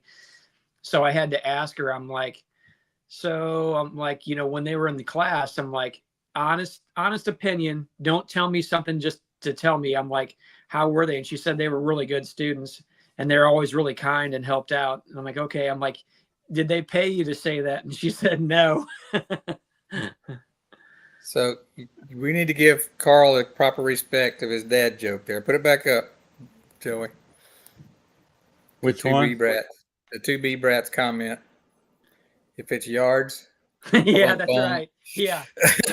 Yeah, that's exactly right. If it's yards or cubic yards, I can do that very well. I couldn't let that go. Yeah. I'm sorry. I didn't even see it. If it's a half acre yard, you really got it down. Yep. You know exactly how long it takes. That's right. 1 acre, 43,560. Yeah. 27 cubic feet in 1 yard, 1 cubic yard.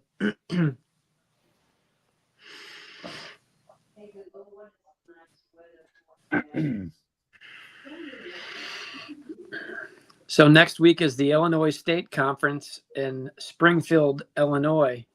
And I think Bob Benny and I thought it was Cameron Jack. No, No? it's that guy from Georgia. I can't think of his name offhand right now. Let me look on the email I just got today that I sent to you. Oh, I know who you're talking. I know who you're thinking about because it kind of reminds me of those guys. Oh, Jamie Ellis. That's it. I'm sorry. Jamie He's Ellis. from Florida. Yeah. Yeah. Yeah, he's from Georgia. Oh, he is. Ellis? University Ellis. of Georgia. Yeah. Macon. Oh, Ellis is Florida. Sir? yeah, Ellis he's is Florida. in Florida. He's in No, Florida, not Georgia. Jamie Ellis. I beg to differ. I bet you a hamburger. You're on. So now He does videos for the University of Florida. that's what I was going to say. Jamie Ellis works for the University of Florida, right? Right. That's Yeah, right. that's what I I thought. owe a hamburger then. Yeah, because I like his videos he puts out. Mm-hmm. I don't want that junk. That's for people that care. For people that eat free hamburgers is what that's for. That's fact. Well, I guess that Friday evening they're going to have dinner for everybody. If anybody wanted to go out, you have to foot your own bill, obviously. So what I did is I went ahead and RSVP'd 3. Melissa, myself, and the guy that's buying us dinner. You guys probably know him. His name's last name's Irwin. First one, JW. What does JW stand for? I owe you one. James Wilford. Just wonderful. That was quick. It's not the first time he used that one. That's exactly right, Joey. He's been holding on to that one for a minute, I think.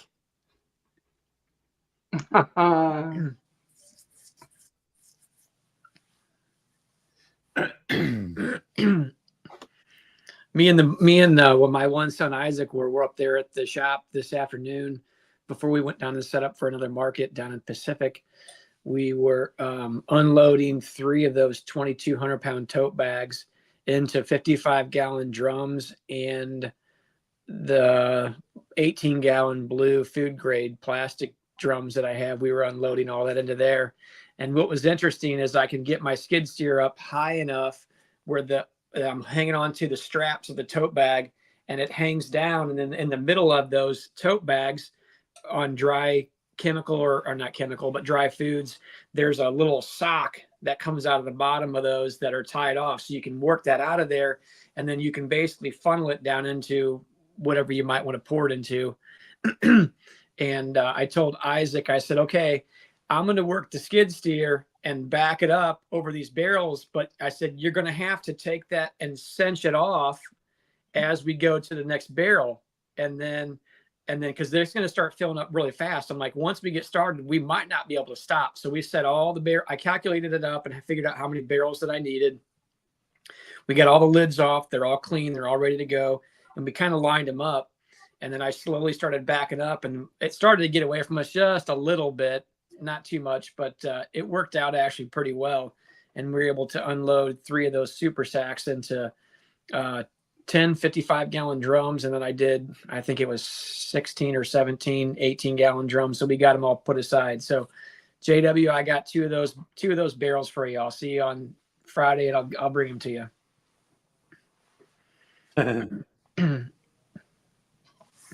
But it was interesting. He's not paying attention. He's looking at himself and enjoy. He's not paying attention to what I'm doing. I didn't see. What are you doing? I'll tell you what. I'm surprised a nice guy like Joey lets a fellow like you on here. Oh, goodness.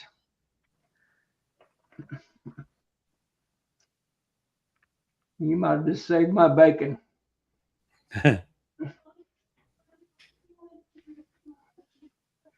Chris I'll Combs. Randy. have to bring a Brinks truck, have Brinks truck follow me to pay off all my IOUs up there this year. Yeah, you better bring a big one. Mm. Hey, Chris Combs had a comment up earlier and I didn't see it, and I'm not following what he's saying. Maybe it's gone over my head. You see it? Where's it at? It's Chris Combs posted it up about maybe 10 or 12 comments.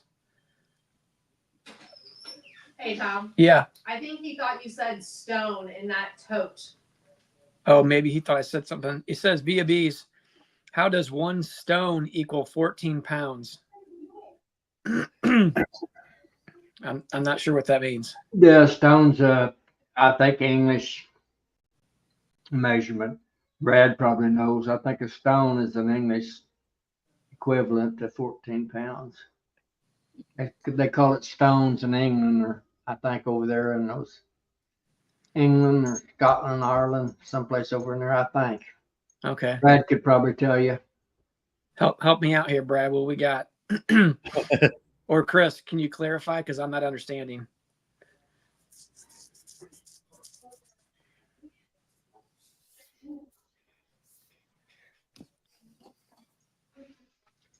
So, Carl, why don't I leave it in the totes? I wanted to put it in sealed up containers because I don't need all that sugar this fall. Hopefully, I'm getting close to being done with feeding syrup. And so I'm going to save all that for this next year. I'll feed a little bit in the spring as I need to, and then probably wouldn't feed again until later in the fall.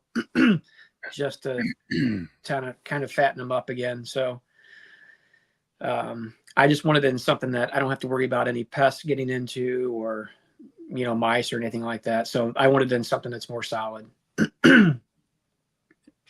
The first thing I pulled up, it said a stone was equal to 14 pounds Huh. or You give him too much 6.35 time. kilograms. You give him too much time. He's been in Google or something. That's the way them. I go up there to them farm stores. I lie those guys, and they'll Google me out every time.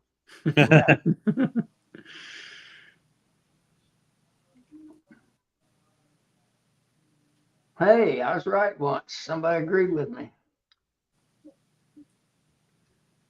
You've been around the block, JW. Mhm. Under, over, around, through.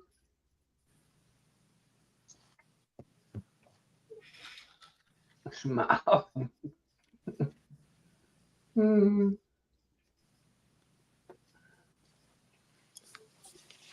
Oh gosh, I took the dog out to go to the bathroom and I came back and Brad's still talking about units of measure. Yep.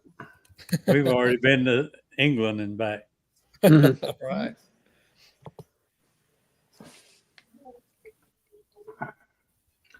I know it, Brad. You young guys, you can't lie to you at all. You always grab that cell phone and go to Googling. Oh, we got Brian on. Hey, Brian. Hey, how's it going? Can you hear me? Yeah. Hey, Brian, how are you? Cool. Good. Just got back from the state meeting. We had a How did that- fun day. It was a lot of fun. And I see Pete's on here. It was a bummer I didn't get to see Pete today, but got a really good crowd. We had about 140 people there. Randy Oliver was our guest speaker. We had another speaker from a local college, CSU, and she spoke on beekeeping in medieval times. That was pretty interesting as well. So we had a great day, and now I'm super tired. But I turned you guys on the drive home, and you're all talking about creamed honey, so you pulled me right in. We was wondering what happened to you. Yeah. That's It was over. Melissa made a 30-minute non-stop presentation on it. Now she's taking a break and eating hamburgers, so you don't have any. You're the only cream person in the room now. Right on. Well, yeah, we had a great meeting, Pete. Yeah, it went really well. I don't do the dice method. I don't bring it up to that temperature. My understanding is that that's to like Joey said, the purpose of that is to kill yeast. I've never had a problem with my creamed honey fermenting, so I've never done that. It's never been a problem for me. So what Melissa was saying, though, about making sure you're not putting any crystals into the batch you have is super important. So just making sure for whatever you're putting into your creamed honey seed is totally liquefied is definitely an important step that I do as well. But I don't take it up to that dice method temperature.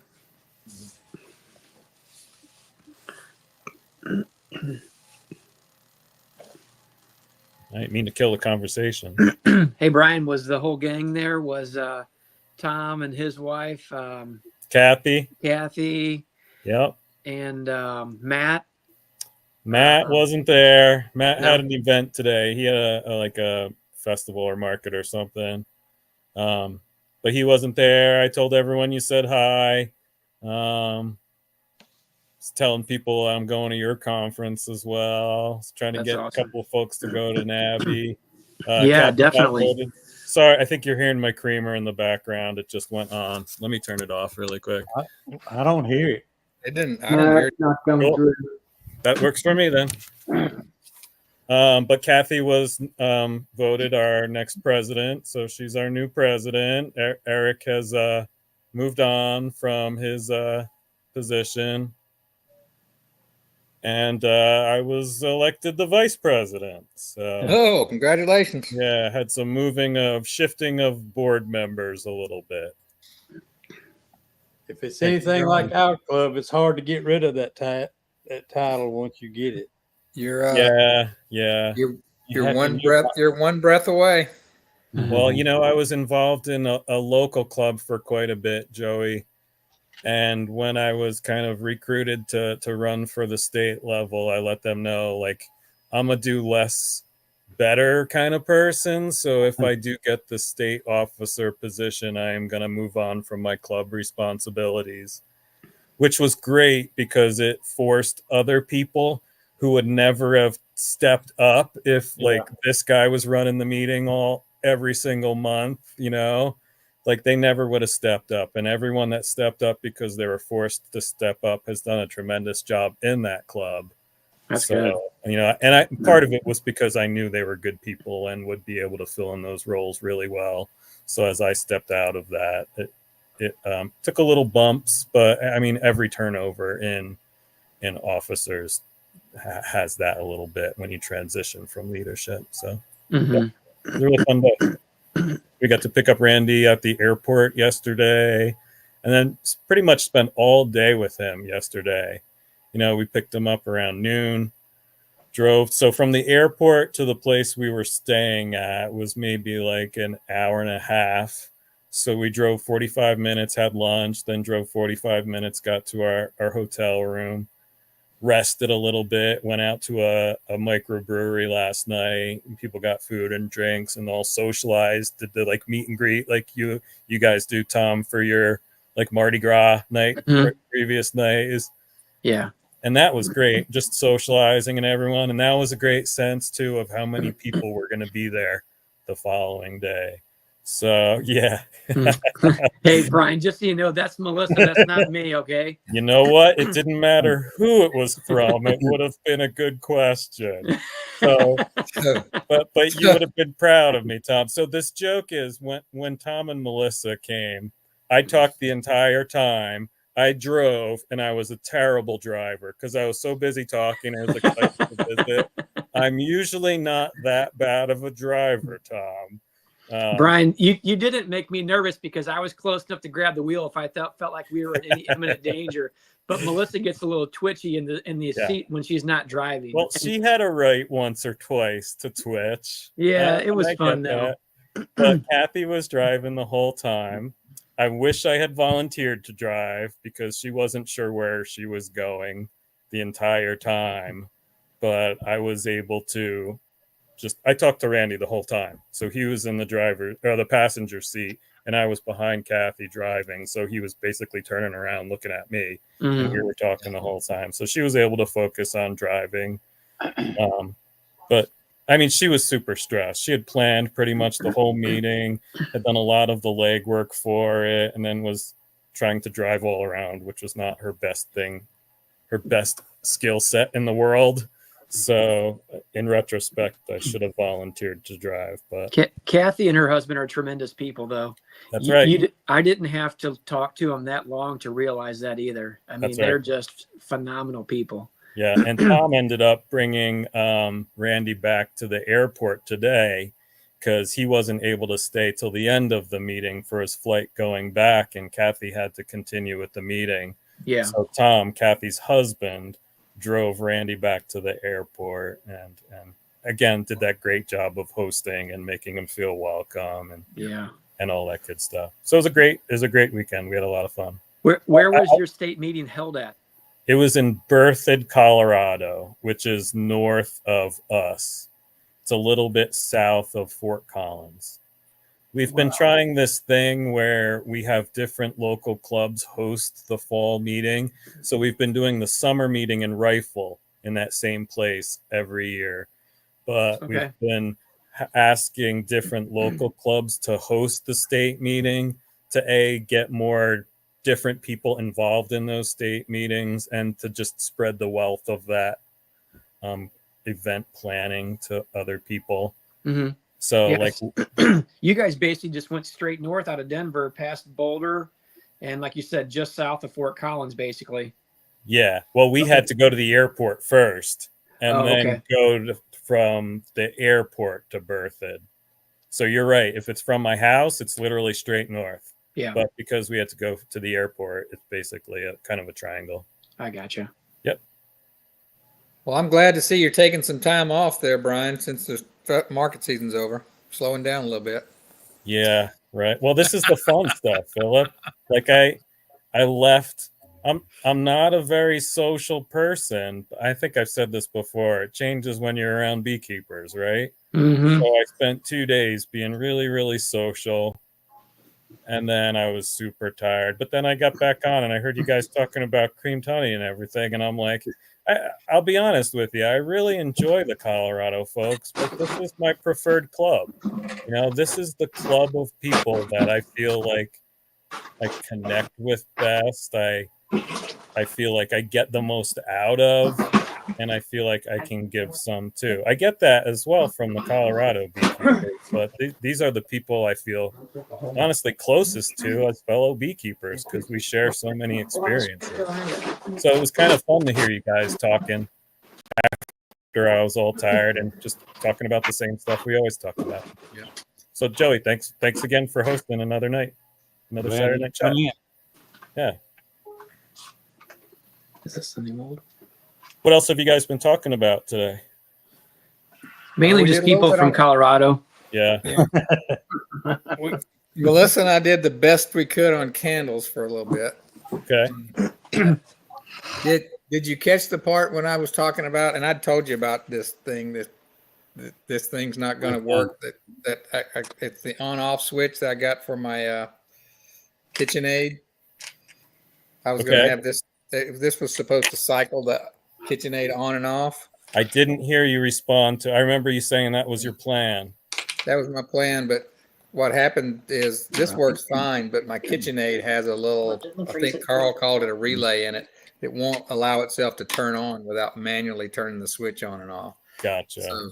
So this won't work like I planned. So I'll have to come up with something else. Board out hot wire. Yeah, my wife would love that. Those KitchenAids aren't cheap. I know. Well, I don't have one here. We did get ours at like a, I don't know, like a, you know, we had to get the red color, which I think is nice, but it was I think it was a resale shop, but like a, maybe directly from KitchenAid and one of their oversell. Yeah. It's broken. Anyway, it was like $100 less than the full price.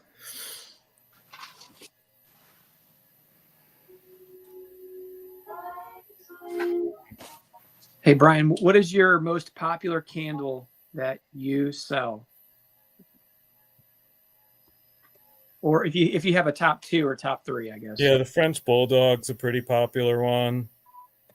The Gnome Couple's a pretty popular one. This one here, Melissa sells, it's a gnome one as well. Yeah. We don't have that exact mold. We have a mold that's like a boy and girl one. Oh, okay. That one, I have the hardest time getting out of the mold because his feet always break. Yeah, the Show feet it on again, Tom.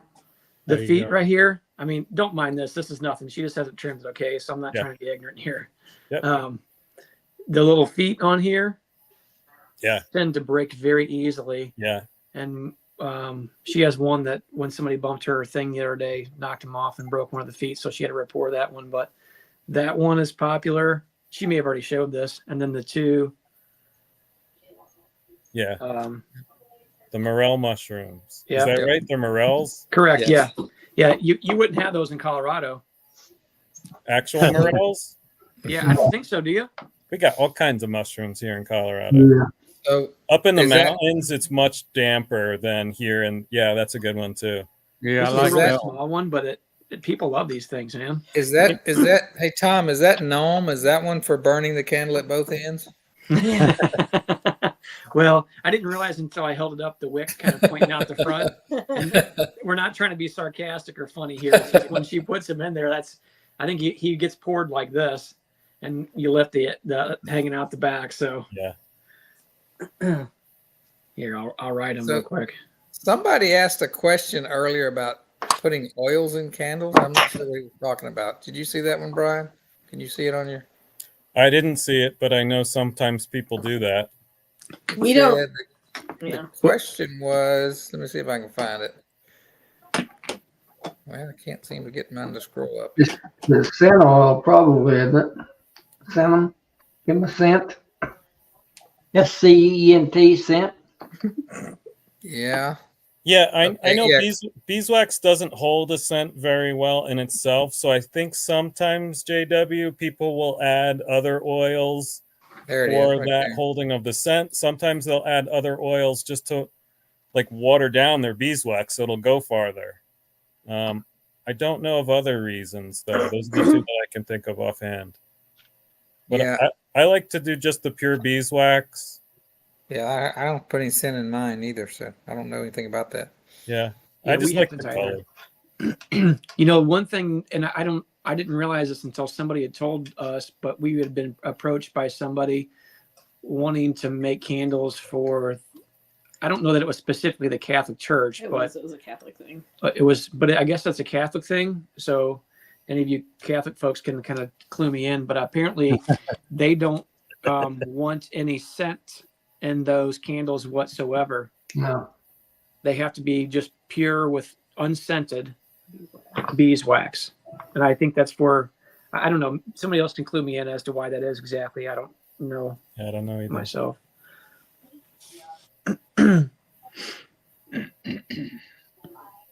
But just the fact that they require beeswax is pretty unusual. Mm-hmm.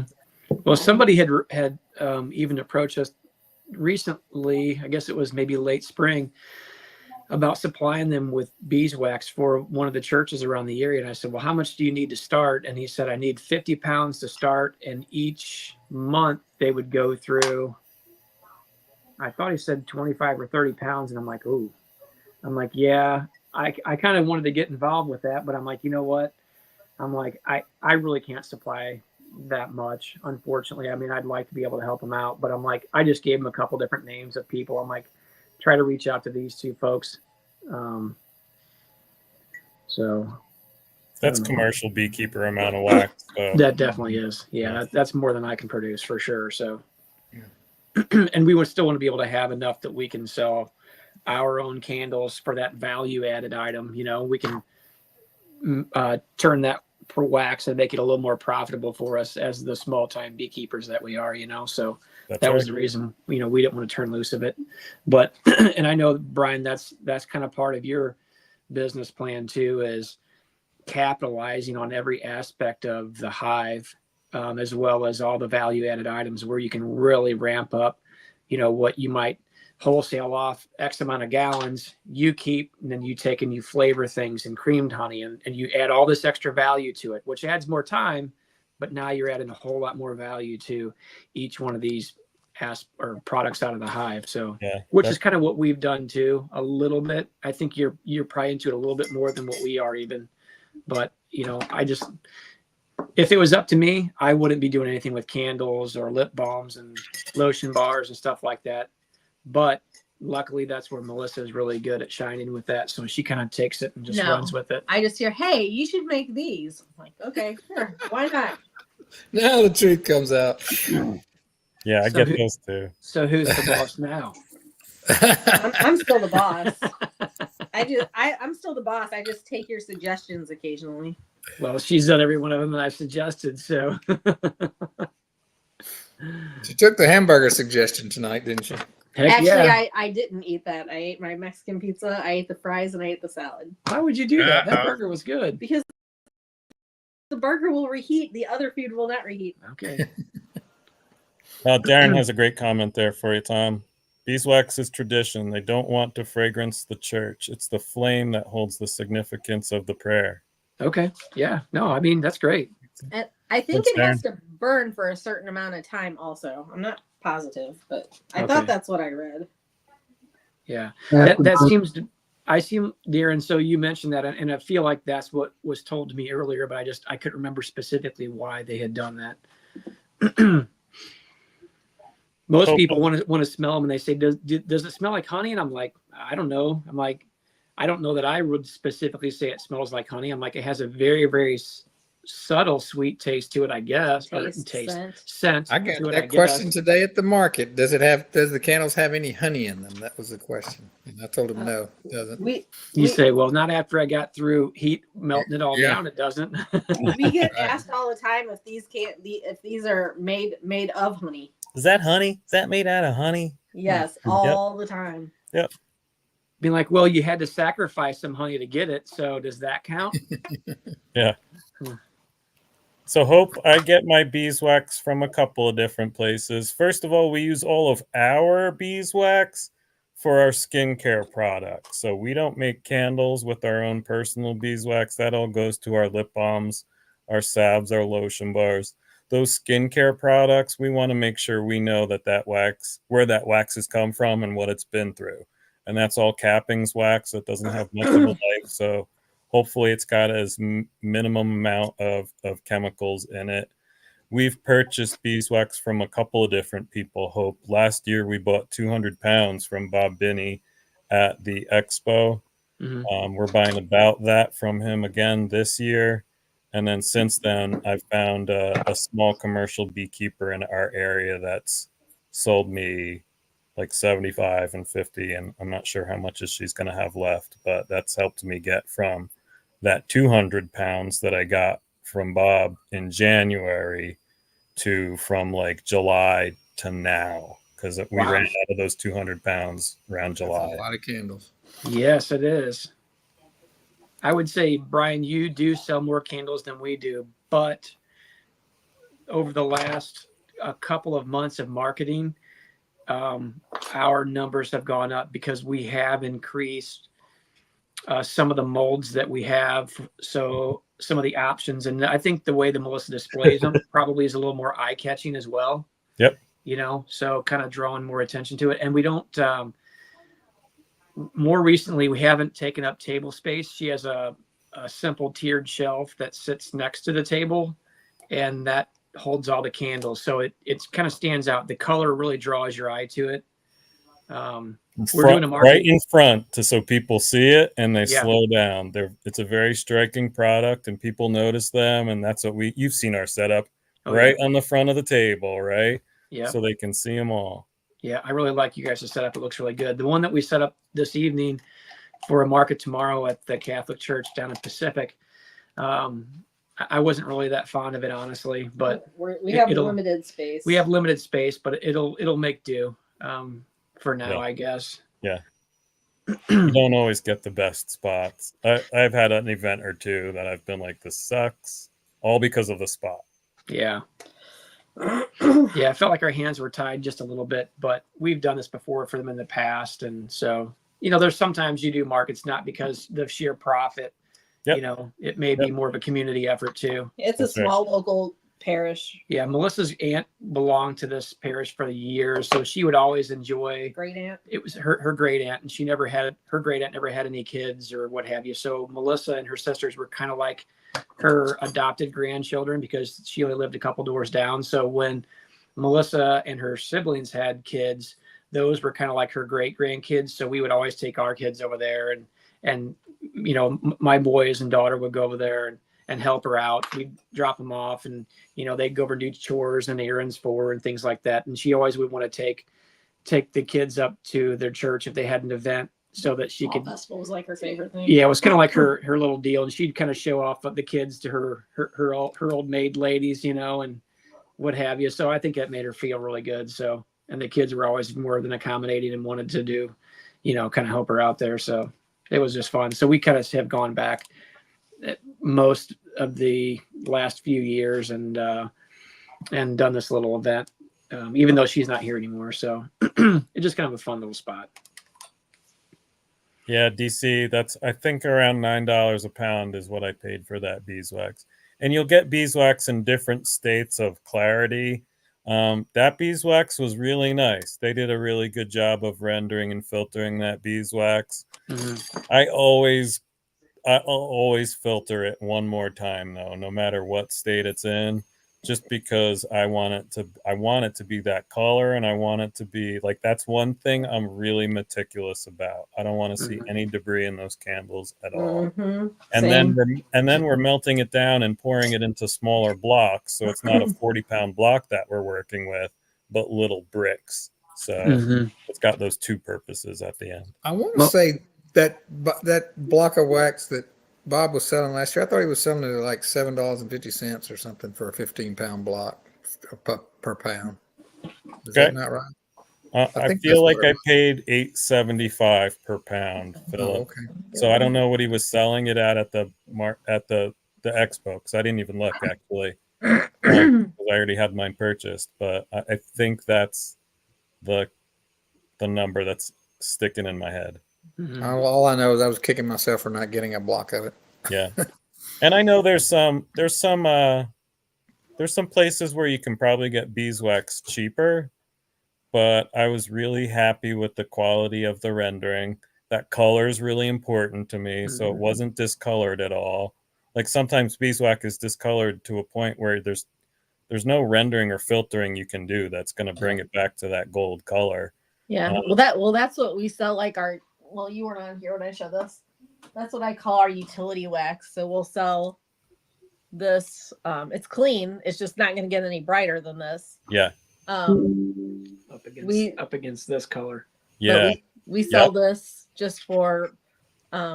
We call it utility wax. People that want to use it for tools or woodworking projects or whatever, or we use this wax to wax our frames.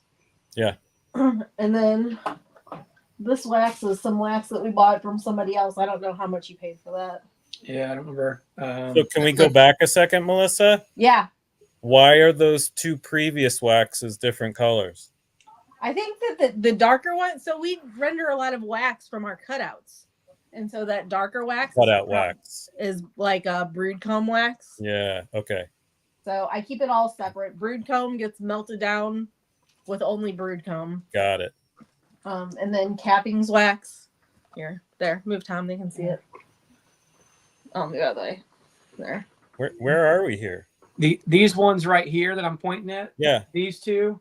I don't remember what those are. They're pretty big blocks. I got those from a friend of mine actually, and you can see that they're a little bit darker, but they need to be rendered down. They're not perfectly clean, but I think I only paid, I don't know, $6.50 or $7 a pound. But Yeah. like you said, you can clearly see it's not as bright yellow as this. So you would not use this in skincare products.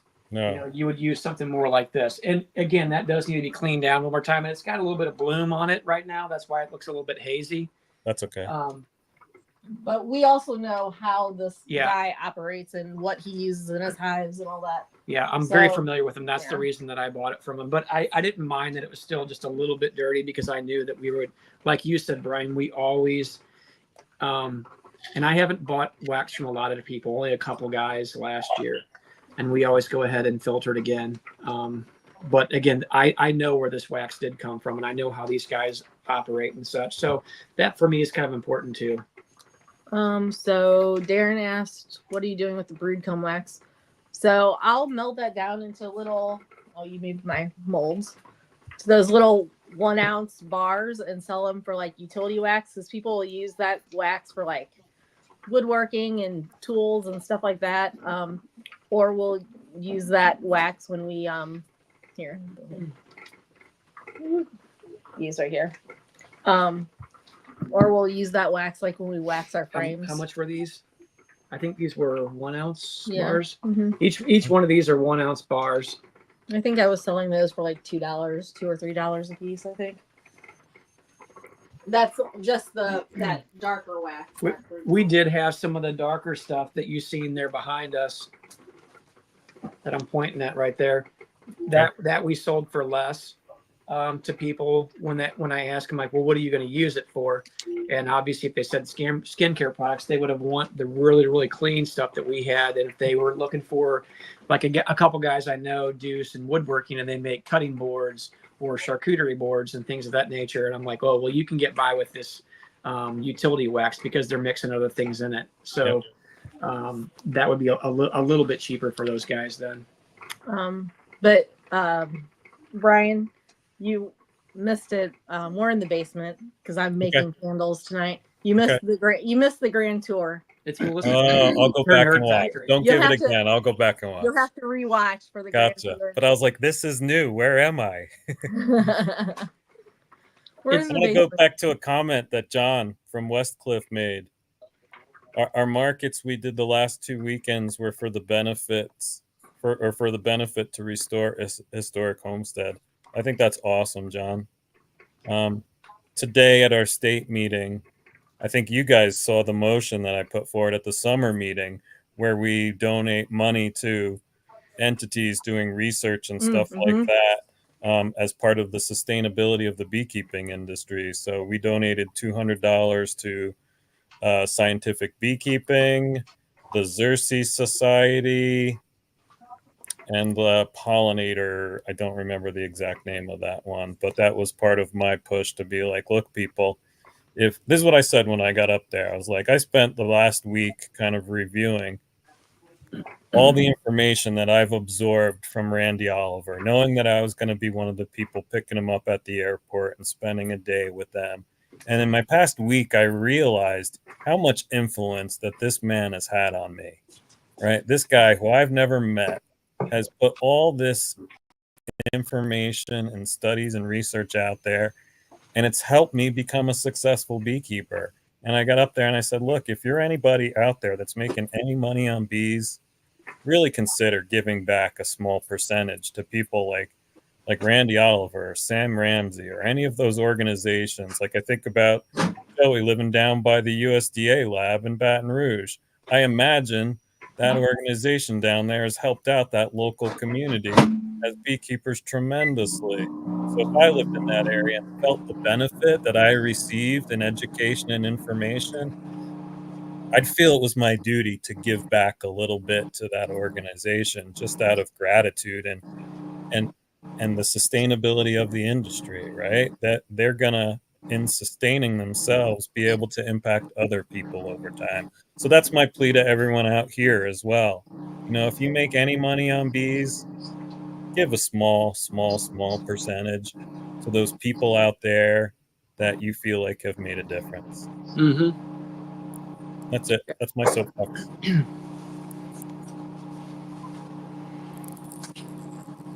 Yeah, that's right. And some people want that color, Brad, and some people don't. Like some people are looking for that bleached beeswax. I'm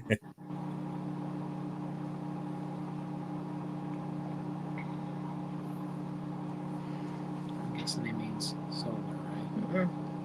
You know, Brad would have enjoyed the talks from Randy Oliver quite a bit today. He was referring to Lloyd Harris's data a lot in his presentations. He did the two presentations that were essentially, well, the one was essentially a version of the New York Wellness one he did recently. If anyone watched that, just like a dump of most recent studies he's been working on. And then the second one was the overwintering, bees overwintering. That was a really good one too.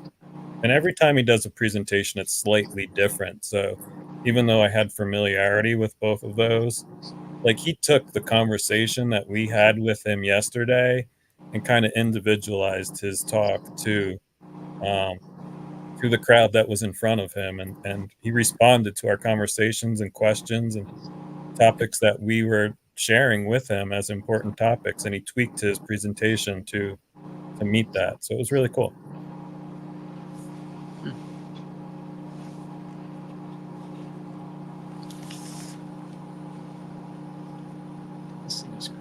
Yeah, Brad. Yeah, he openly wept, Brad, when I said that you couldn't make it there. Yeah, yeah. Poor guy. Yeah. Actually, Brad, I have to give you a call. I have to follow up on something with you. I want to reach out to you for something. So I'll call you in a day or two. Oh, I don't think you were watching or back home yet, but I apologize to Brad for the smart aleck remark. I did hear it, actually. Yes. The smart aleck remark I left on his comment that was meant for JW. Yes, but you did apologize for me to making it to me. That's correct. Hey, She did it wasn't from me. It was from Tom. I just was asked to type it. Well, because somebody doesn't know how to work the technology. I don't really feel. I feel like she just, spewing some nonsense, really, because if she's my boss, then she would tell me what to do, not the other way around. So I don't really know if I believe that. But JW, I would apologize on behalf of Melissa, since she can't do it, for that comment, because it was just not called for,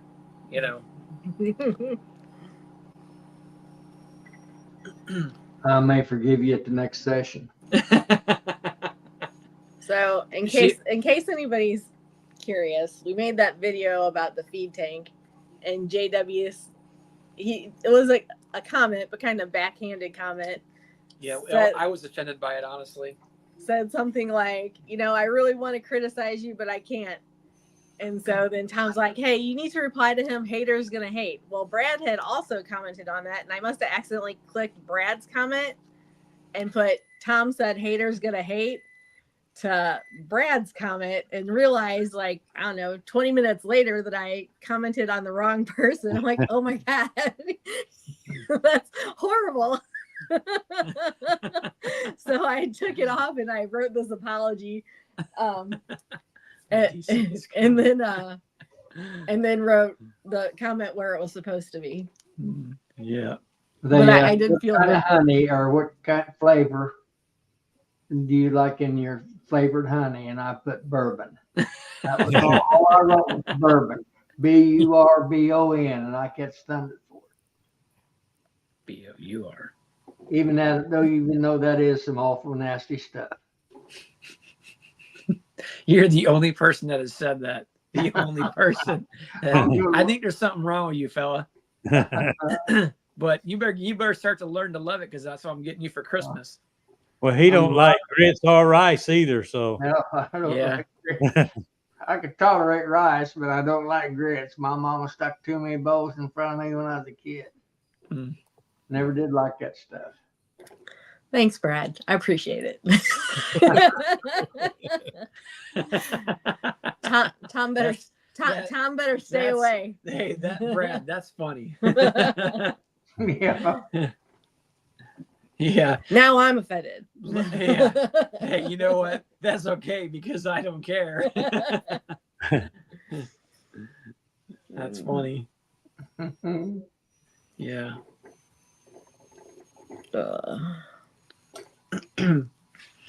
You How much I charge mentioned for to your you candles? people that go to all those shows. If you ever need some tips on your display, how to display, come by. I'll show you my Barb.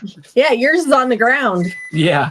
I seen a picture of yours. They'll lay all in on the ground with a half bent up Sun Beach umbrella. I probably spent a grand total of about 2.5 minutes on that display. And we seen what happened. The raccoons didn't even like it. They flipped it over. wind You didn't offended the like wildlife in the area. Yeah. What do you charge for your candles? Ours are all different prices, from $3 to $20.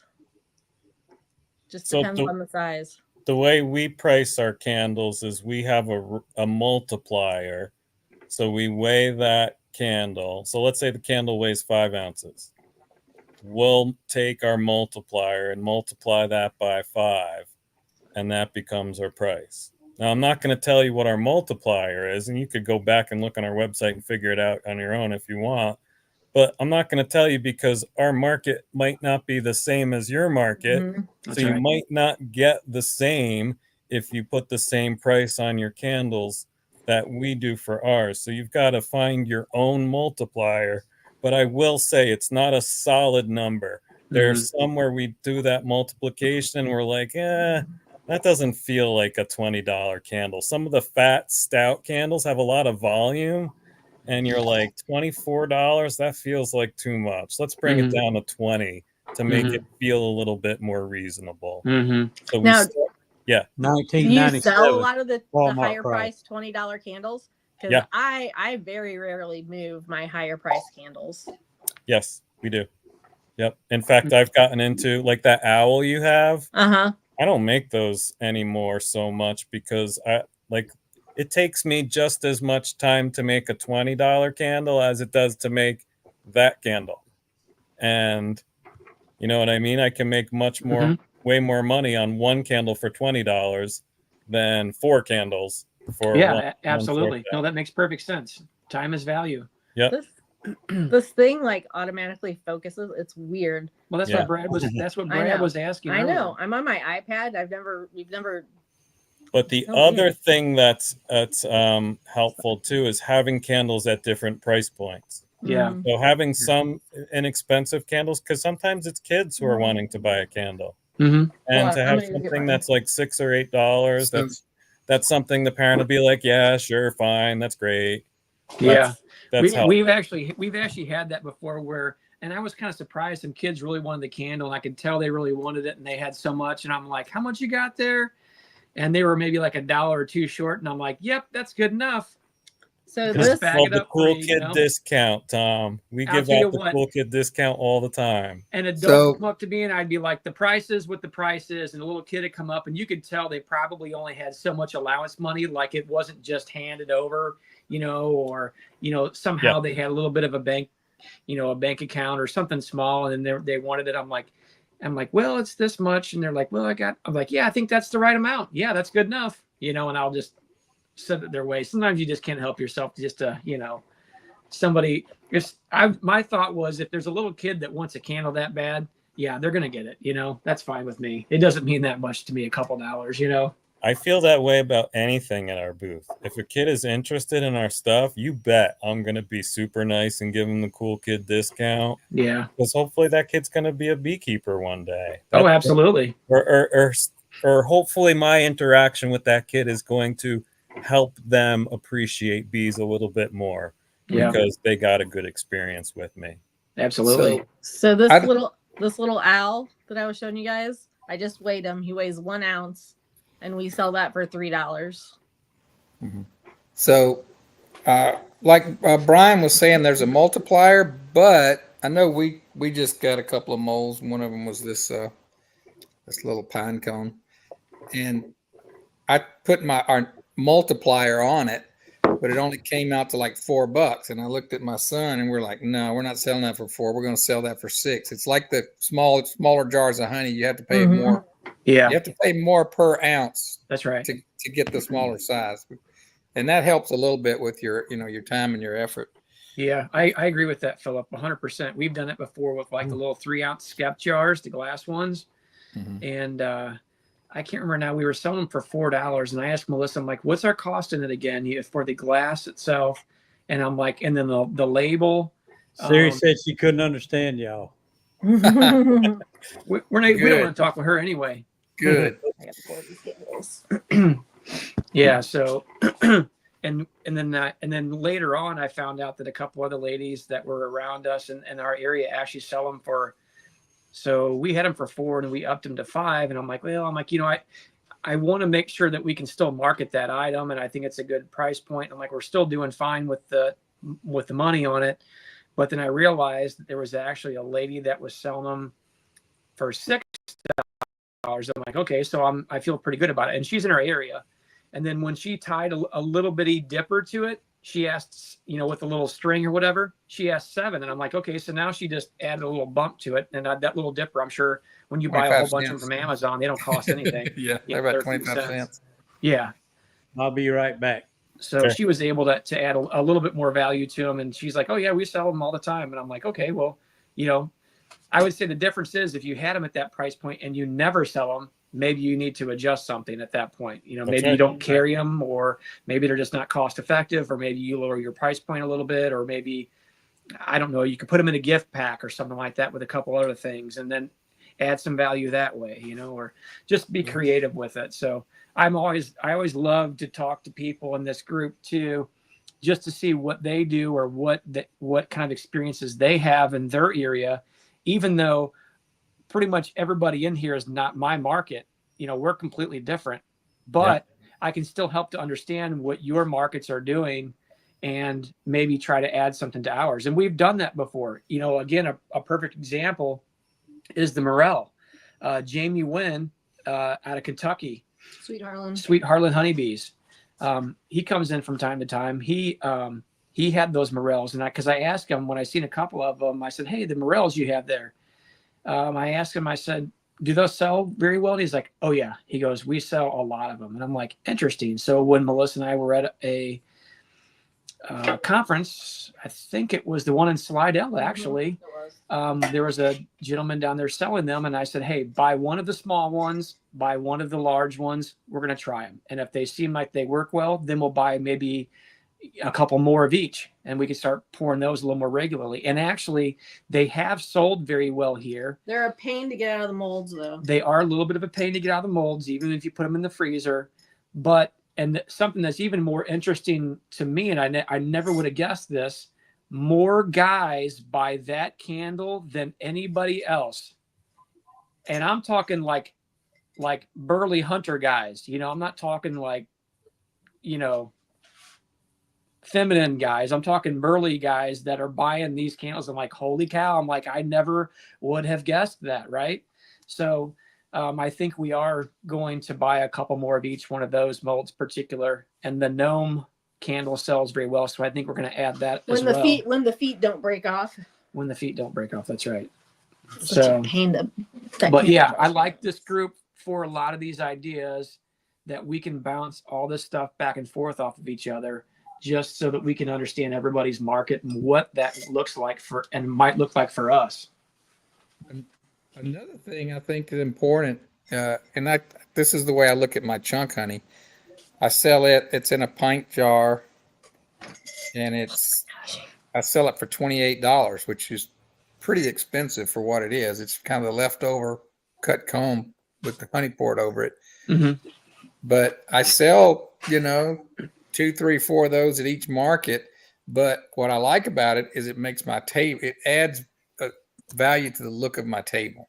Having that different product with that comb in it I don't care if it sells because it makes my whole table look better when it's out there. Yeah. So that's important. It doesn't have to sell a whole lot of them, you know, to add value to the whole presentation.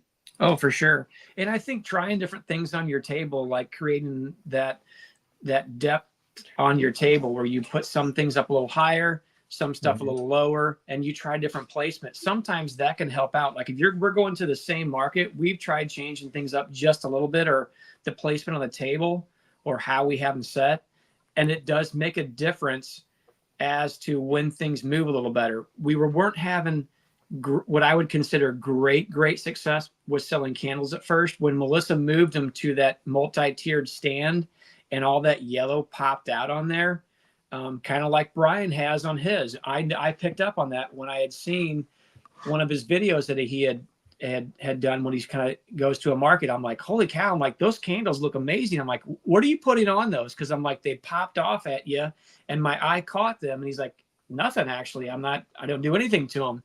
And I'm like, well, the placement or something, or the way the sun hits them, something is working with that, because I'm like, my eye was drawn right to that. And I'm not even a guy that buys or burns candles. So I just thought it was interesting. Yeah, when you got it set up right when the jealous lady down the way kicks over your candle stand. No, that was the witch's night out, and I think she'd had a few drinks. That was horrible. Clay, we sell ours for $12 a pound also. It's really, people where we are sell it anywhere. There's a few people that sell it for $8, but I think those are mostly just backyard beekeepers that maybe just have like a hive or two and just want to get rid of their honey. But most people that we know that sell their honey sell it for between $10 and $12 a pound in the plastic squeeze bottles. Yeah. We have encountered some people that have sold it a little bit more than that in our area. Carl, yes, I've made beeswax. It's very specific to your area. Mm-hmm. Mine sells for a good bit more than that, but it's a totally different area. Hey, Carl, you said something earlier on the comments a couple minutes ago. It says, okay, Melissa, try the elephant. So is that one of the molds that you have? The elephant mold? I'm just curious about that, honestly. Yeah, there's one with like a baby elephant with like its trunk sticking up and the head comes out of the trunk. Yeah. Yeah, Carl always has a pretty big and large display whenever I seen his pictures at his markets that I've been pretty impressed with, honestly. Yeah, me too. Yeah. Again, I always love seeing those pictures and ideas. So here, Carl, I'm trying to hold a heating pad on my back and do this. So I've made beeswax claws before, the food wrap things. I think that's what you're talking about. Beeswax wraps, yeah. Yep. So I'm not completely happy with them because I don't like how the coating is on them. So I've made them. It's just cotton fabric. I've got a bunch of different. They might need to be different re-dipped. ones. So I use beeswax, pine resin, and jojoba oil is what is in ours. And I needed a different method because I roll the wax mixture on them. And I needed a different method because the wax was drying too fast before it saturated the cloth. And so it's too thick. The wax was too thick on these. So a few years ago, I really wanted this metal, what do you call that metal thing that I had my mom get me for Christmas that you put over your stove? I don't know. There's metal. Anyway, stainless piece. It's a stainless steel piece of metal that I guess to turn your stove into like a hibachi thing or whatever. But it's like god awful heavy. So I've never even used it. But I'm like, you know what? That would be really good for putting on my stove to keep it warm to do these on because it's going to keep that wax melted. So I'm going to redo these this winter and try using that metal thing that I have because it covers the entire stove. Stove top, sorry. The thing weighs about 1,800 pounds. So Tom's gonna have to drag it upstairs for me. Nope. And put it on top of the stove. No. So that I can use it. Help you. I'm the boss though. Well, you can boss them around. Tom, Westcliff is in Westcliff, Colorado. Oh, okay. My bad. Yeah, so that's about 2.5 hours south of me. DC. Matt and Sarah do the beeswax wraps, and they kill it on them. Yeah. They said that they do really well. I've never done them just because I'm just not interested. Yeah. I haven't sold them in a while because I decided I wasn't happy with them. When I was selling them, I would sell a few of them here and there.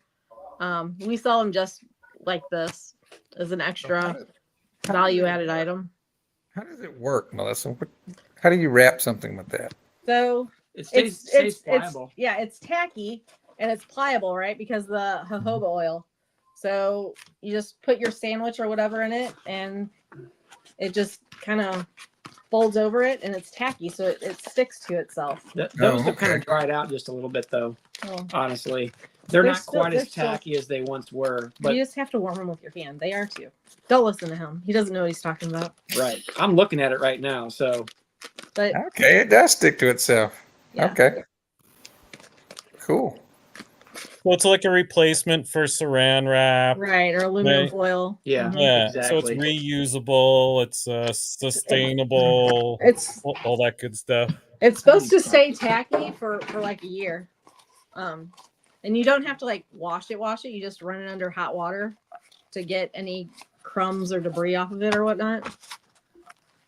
I'm trying to push this forward. It's kind of sitting back at an angle.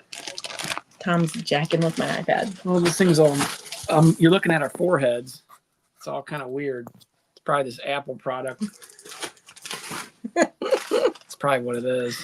Yeah, so Carl's saying like the healthy people, like the environmentals, the tree huggers. Like if you go to Boulder, Colorado, I'm sure they'll eat up the beeswax wraps. Right.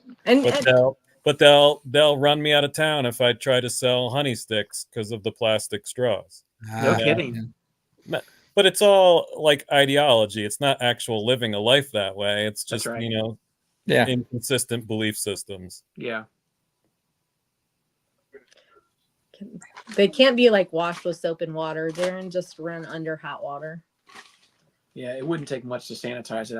I can't imagine. Todd, you can put them over jars. Here's a jar right here. Here we go. Let's demonstrate. Look, This is my fancy jar. That is, as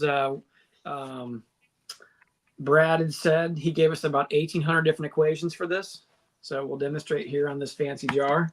And I have different sizes too. So I have smaller ones also.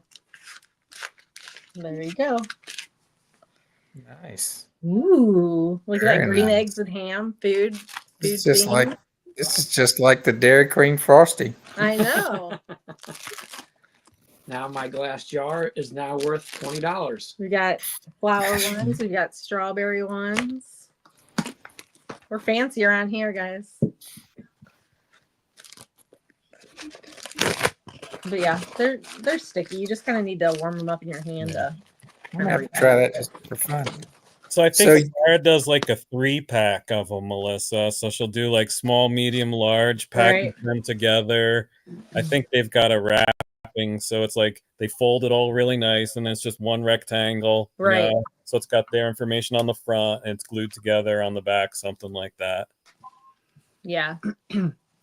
Hey, Brian, I want to ask you a question. It's kind of not changing the subject, but and I kind of mentioned it earlier, not tonight, but a different day. Do you guys always have 2 state conferences per year? Yeah, the summer and the fall. Yeah. Okay. Yep. And your summer, is that typically always in early June? Yes. First, second week. As long as I've been here in the association, it's always been at that location. Again, it's that one commercial beekeeper who offers up his place that brings us back there. Yeah. It's also central Colorado, so it's nowhere near most people, but an equidistance for most. Like our fall meeting was North Colorado, so no one from the Durango, the Four Corners area, is going to go there for a day meeting. And then our fall meeting, which typically happens around the first week in November, it was in Castle Rock at like the Douglas County Fairgrounds for a number of years. And I think the reason we changed it was because we didn't get that reservation that year, and it led into kind of doing a rotating fall meeting where different local affiliated clubs would host the fall meeting. So that first time Pueblo hosted it, and then last year Jeff co-hosted it, and then this year Norco hosted it, which has benefits and drawbacks. There's pros and cons. Well, I want to talk to you at some point in time about this next year and what that schedule looks like. Melissa and I would actually like to come out and just be a part of that next year. I mean, the people out there are absolutely amazing, and we had a good time. So if you guys welcome outsiders, we'd love to come out and visit at one of those times. I don't know if it'd be the early summer one or maybe a fall one, depending on where it was going to be at and what you had going on. I'll check with Kathy, Tom. I think we've already got that date locked in. Okay. Because we've gotten our speaker for that meeting as well. And this all came, first of all, again, thank you for bailing us out, but last minute anymore. So I got on my horse, and Kathy was with me. We've got to start reaching out to guest speakers now, not a month before our event, and hope for the best. Are you kidding me? Sure. So we have Jamie Ellis is going to be our guest speaker for next year's summer meeting. So it would be a good one to come out to. You saw how big that meeting was, right? Oh yeah. To have Jamie Ellis as part of it, that'd be pretty amazing. Well, we'll see him next weekend, and we'll let you know. Cool. Yeah, he'll be in Illinois. So, but yeah, look, we'll touch base again later on about it. And we'd love to have. We'd probably love to jump on a plane, fly out there, and it's really be a part of that. Have a good time with you guys out there. You bet. All right. So Carl, we'll take bourbon, Carl. We'll take bourbon powered Carl. We don't mind. He said he would have already jumped in if he didn't have his bourbon. I'm more fun when you drink, Carl, so come on in. You're more Carl, what did you mean up here when you said? What did you say? I hope you're talking about the edge, because I didn't understand. Yeah, the cutting edge always sells. That's why I asked. I don't understand. I might have missed something. I guess I'll get on and explain it to you then. Cutting edge, like JW's umbrella at the end of the driveway, because I don't care. He sells out there. Carl, I think JW wants a glass of that bourbon. He wants the bourbon honey. Joey, look at all these people appreciating this chat. You got Clay and Roy and ECP giving you some money. That's awesome. Sharing the love here. Appreciate that. Guys, that's another thing I did. I gave Charlie $50 because, he puts these chats on all the time. That's money out of his pocket that he's doing for us. It's for him too, but we're all getting tons out of those conversations. And, we saw Brad looking at cheaper ways to be able to stream and be able to have these conversations, but that's stuff out of his pocket too. So that's awesome that you guys are chipping in. I know. What would we all do every night? Yeah. If we didn't have V-chats right? to talk about the exact same thing we talked about the night before. Well, sometimes you get a chat like this where it isn't the same old stuff, though. You know what I mean? It was a joke. You didn't have to respond. Well, I am responding because you're wrong. Listen, boss, you're wrong. Okay, boss? He's offended. Boss? You offended him. Listen, You did. Finally. After all these years. See, here I am. I'm all sorts of bit out of shape. Finally. Now. It's a great night. I have to have a conversation with Todd as well. I asked Randy about the Appy tablets, and I want to follow up with Todd.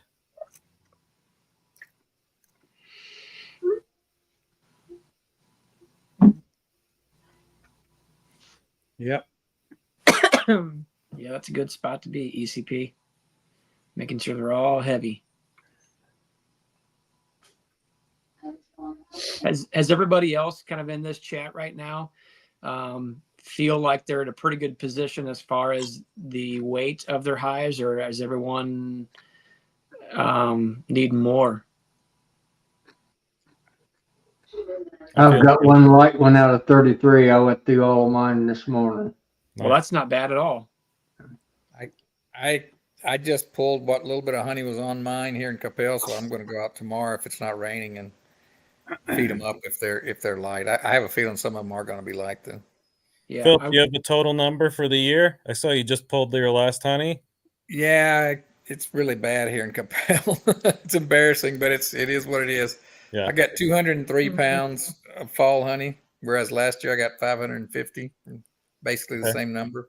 Okay. And then, of course, my spring number was really low too, like 140 pounds instead of like 270 the year before. Okay. But I made a little bit more out at the farm. I made 660 instead of 500, but with quite a few more colonies. Yeah. So I guess that total is 660. That's 100. It was 800. So we're just right at 1,000 pounds for the year for everything. You can turn it upstairs. I'm gonna turn Okay. it off down here. That's still not bad. I remember like in June or July, you were really worried about your honey production. Yeah, yes, I really was. That mesquite came in out at the farm and saved me. Yeah. Hey, you saved me a bottle of that, and I'll gladly pay for it because I had told you I had that mesquite, and I'm a fan. Okay, that's the one that I have the most of. So yes, that's perfect. Yeah. If I come to Nobby, I'll definitely bring you some. Awesome. Yeah, absolutely. Yeah. All right. Save my name on a bottle.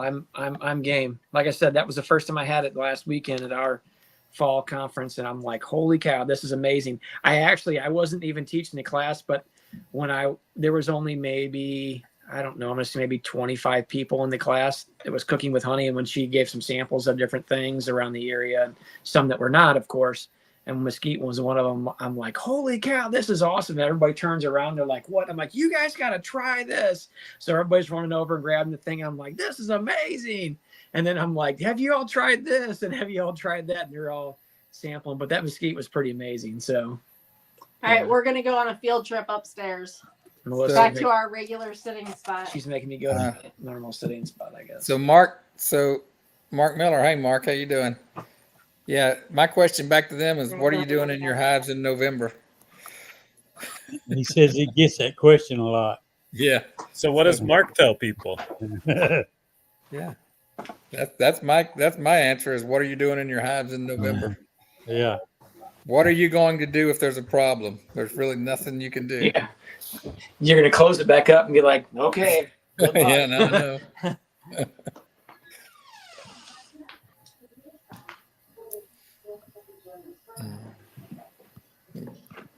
The answer, my hives are in pretty decent shape. I'm feeding just to keep them from trying to rob. Yeah. So, Mm-hmm. Yeah.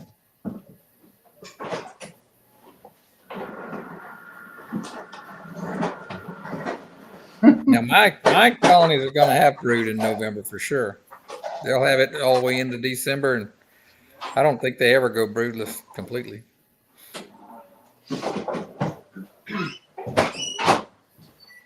So one of the things Randy was talking about in his presentation is in the wintering presentation was what bees do with all the water in the colony. So he had this equation to calculate how much water bees produce per day or whatever. And then he's like, where does all this water go? And his theory was that when the bees have excess water, one thing they do is they raise brood, because that royal jelly that they're producing takes so much water from it to produce that they're using that water in the production of royal jelly. So they're raising brood in the winter as a way to manage the water content in the colony. I thought that was pretty interesting. And it's kind of just like a theory he has about it right now.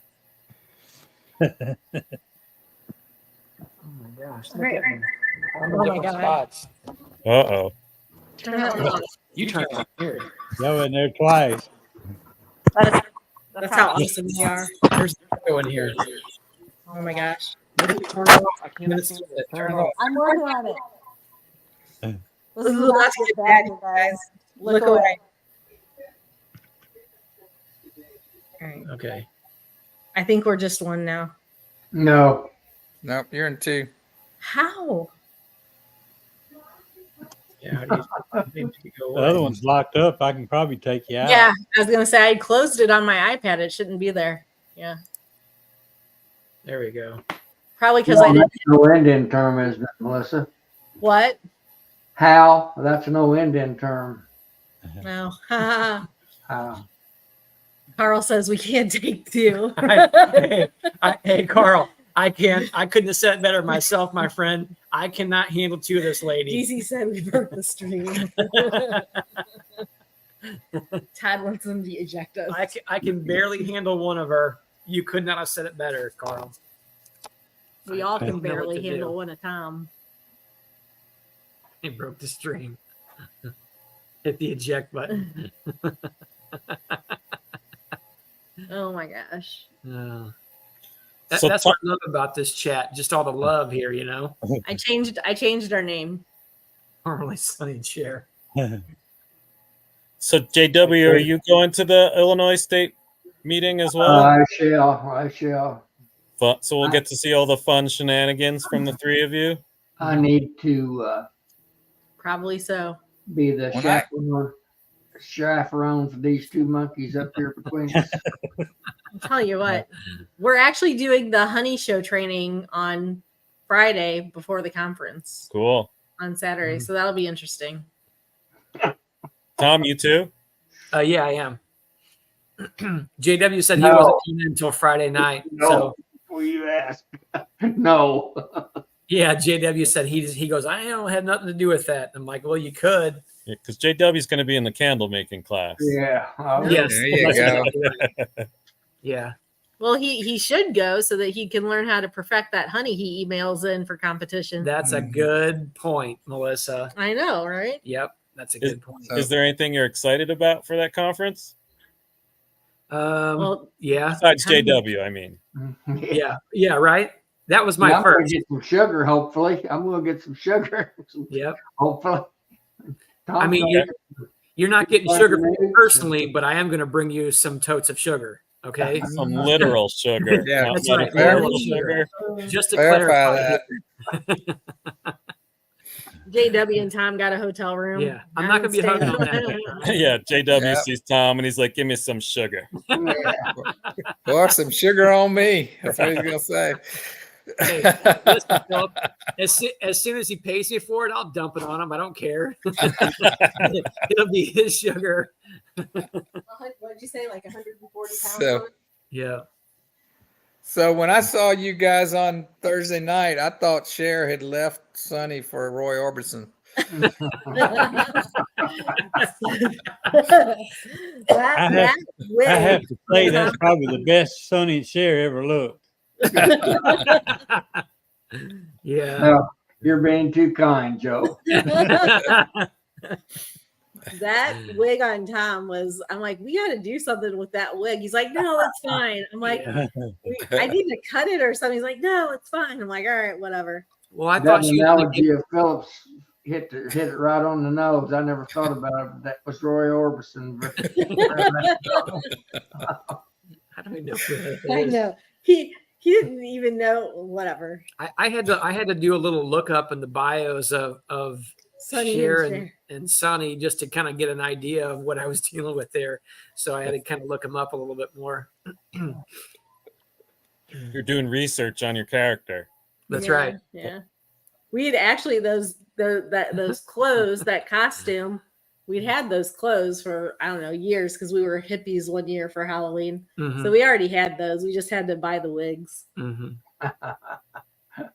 Yeah, and But Melissa he- don't typically always dress up, but we thought this was appropriate. Whenever I told Melissa, I'm like, you know what will be perfect for this? And we planned this out about a month or probably better than a month ago.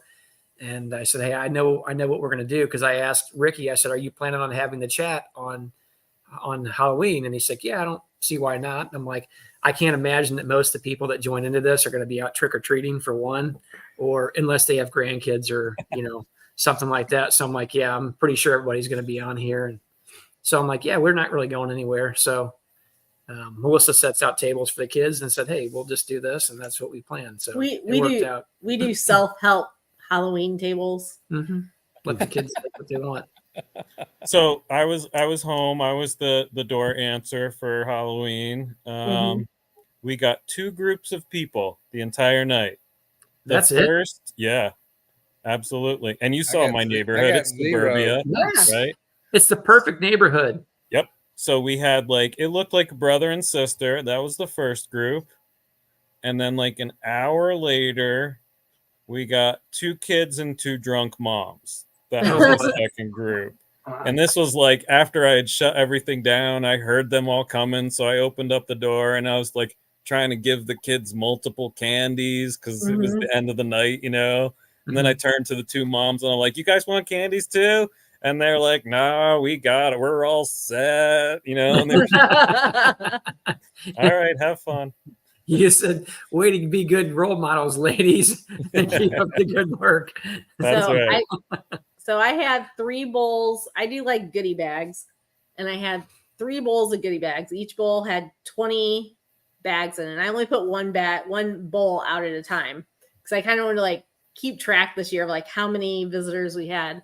And we went through one bowl and maybe half a dozen out of the other one. So we had maybe 26 trick-or-treaters.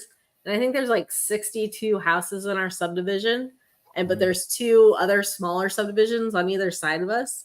So I was shocked that we only had 20 some odd kids come through. Those kids are late nowadays. Apprehensive anymore. We only had 11, and sometimes we have quite a bit more than that, So Well, yeah. I don't know what it's like in other states, but there's a ton of trunk or treats, and cities are doing monster mashes and things like that. So I think that they're getting their trick or treat fix on those nights instead of dressing up and going out door to door during the school week on Halloween night. Because a lot of kids around here anyway, they have school the next day. So I think that maybe a lot of parents just don't go out. Their kids don't go out trick or treating anymore because they're going to all these other events. I think that's part of it too. And I think those events are to make trick-or-treating feel safer for people. So they're not sending their kids out in the dark. Yeah, but that creates character, Brian. You Yeah, know, when there's a fear of getting kidnapped or something like that. That creates character in these kids. Yeah. Keeps them alert. That's right. Much like you and I grew up on. Hey guys, are we going to get kidnapped tonight? Are we getting a razor blade on our candy? We don't know. We're going to try it anyway. Let's find out. Let's find out. Well, the preface to that, Brian, was that on Roy and Cher there, I give them that Sonny and Cher name here late last spring. Probably that's when that probably come about. Mm-hmm. I call them Sonny and Cher all the time, So, but then Tom texts me Wednesday or something, says, "Are you going to be on Ricky, tomorrow night? Because it's always on Thursday." And I said, "Well, I don't know. I'm pretty busy, And he says, "Oh, there's going to be something special." So he kind of suckered me in, and I obviously was quite surprised when they popped up because Rick had prefaced that. I don't know if you were watching or not, with something to the effect that was I a big music enthusiast back Oh when yeah. And I thought, oh my God, Lord, no. Oh, that's right. Yeah. And here comes Sonny and Cher bebopping in. It just means they're good listeners, JW. They really listen to what you have to say. Yeah. Well, that's not to their advantage, I can tell you that. Yeah. Well, come on down, Carl. Yeah. I'd Bring love to some see of it, that good Carl. old, bring us a bottle of that good old bourbon down with also.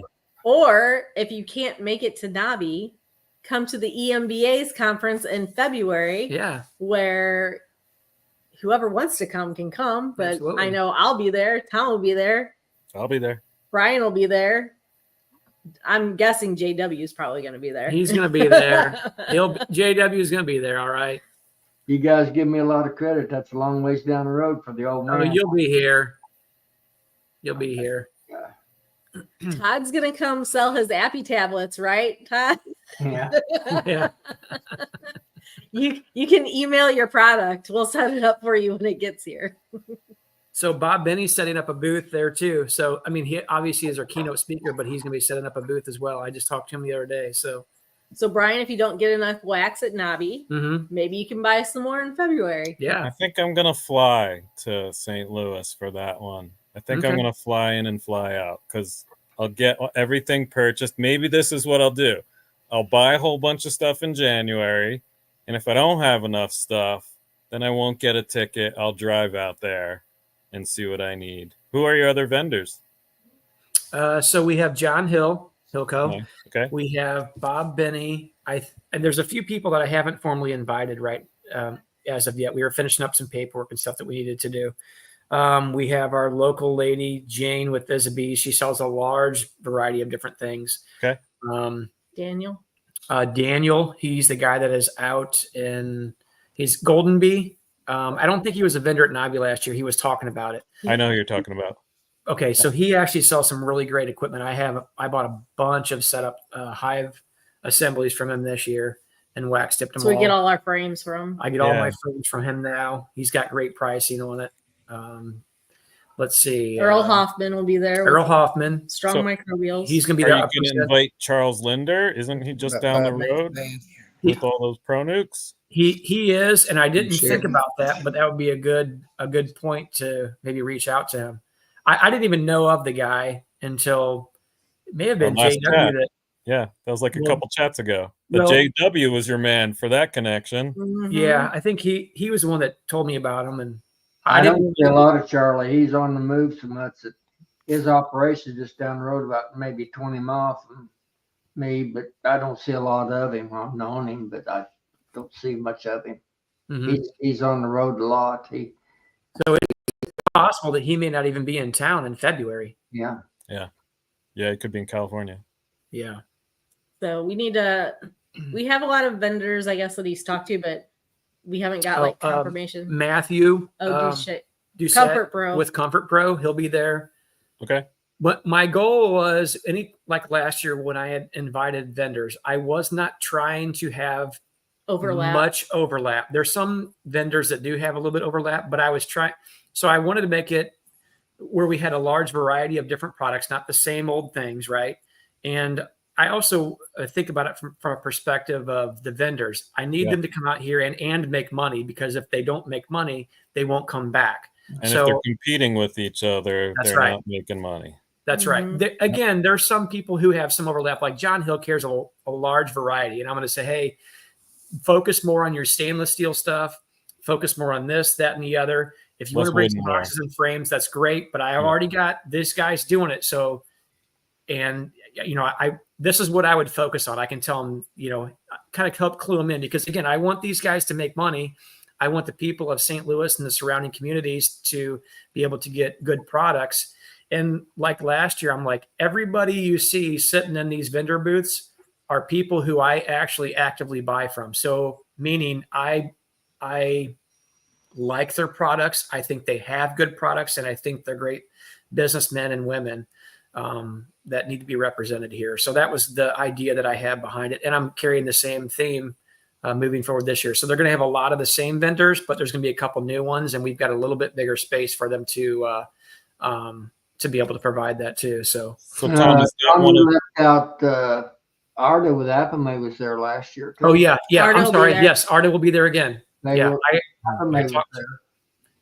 Apamay will be here. I'm sorry, forgetting a couple there. So Tom, is this your role in the conference planning? Is to accrue you're the vendor organizer? That's right. Speakers and vendors. Originally, there was a guy that was handling vendors last year, and he became ill. And I said, hey, if it's okay, can I step in and take this over? And he said, absolutely. And I said, if you still have the energy left and you want to help me out with this, because I didn't want to step on his toes. Yeah. And I said, then so be it. I said, but if not, I'm happy to carry this whole thing. I'm like, I've got a lot of great people I'd like to invite, I said, but I didn't want to overstep what he had going on. He's like, no, by all means, take over.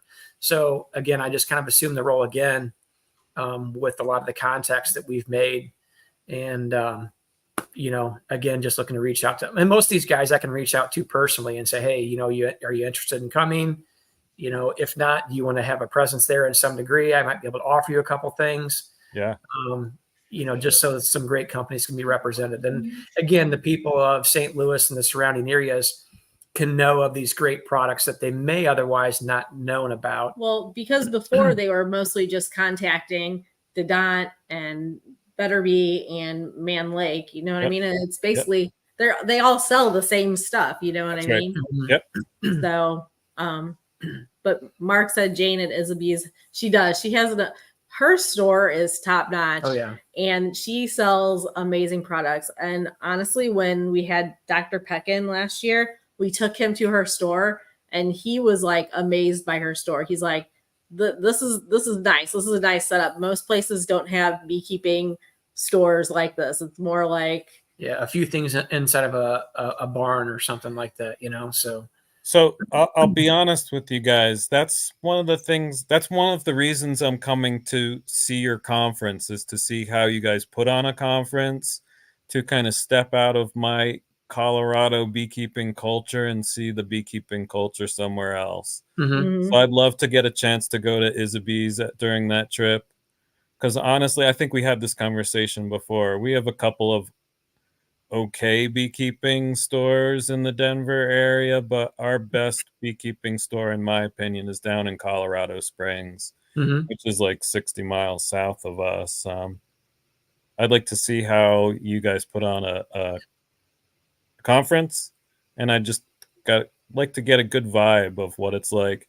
And sure. I remember when I went to visit Mark, he was speaking very highly of Jane. And maybe Mark could even get to attend that conference, because I know he's not too far from there. It'd be awesome to see. Yeah. So I'm just throwing it out there, Mark. No pressure.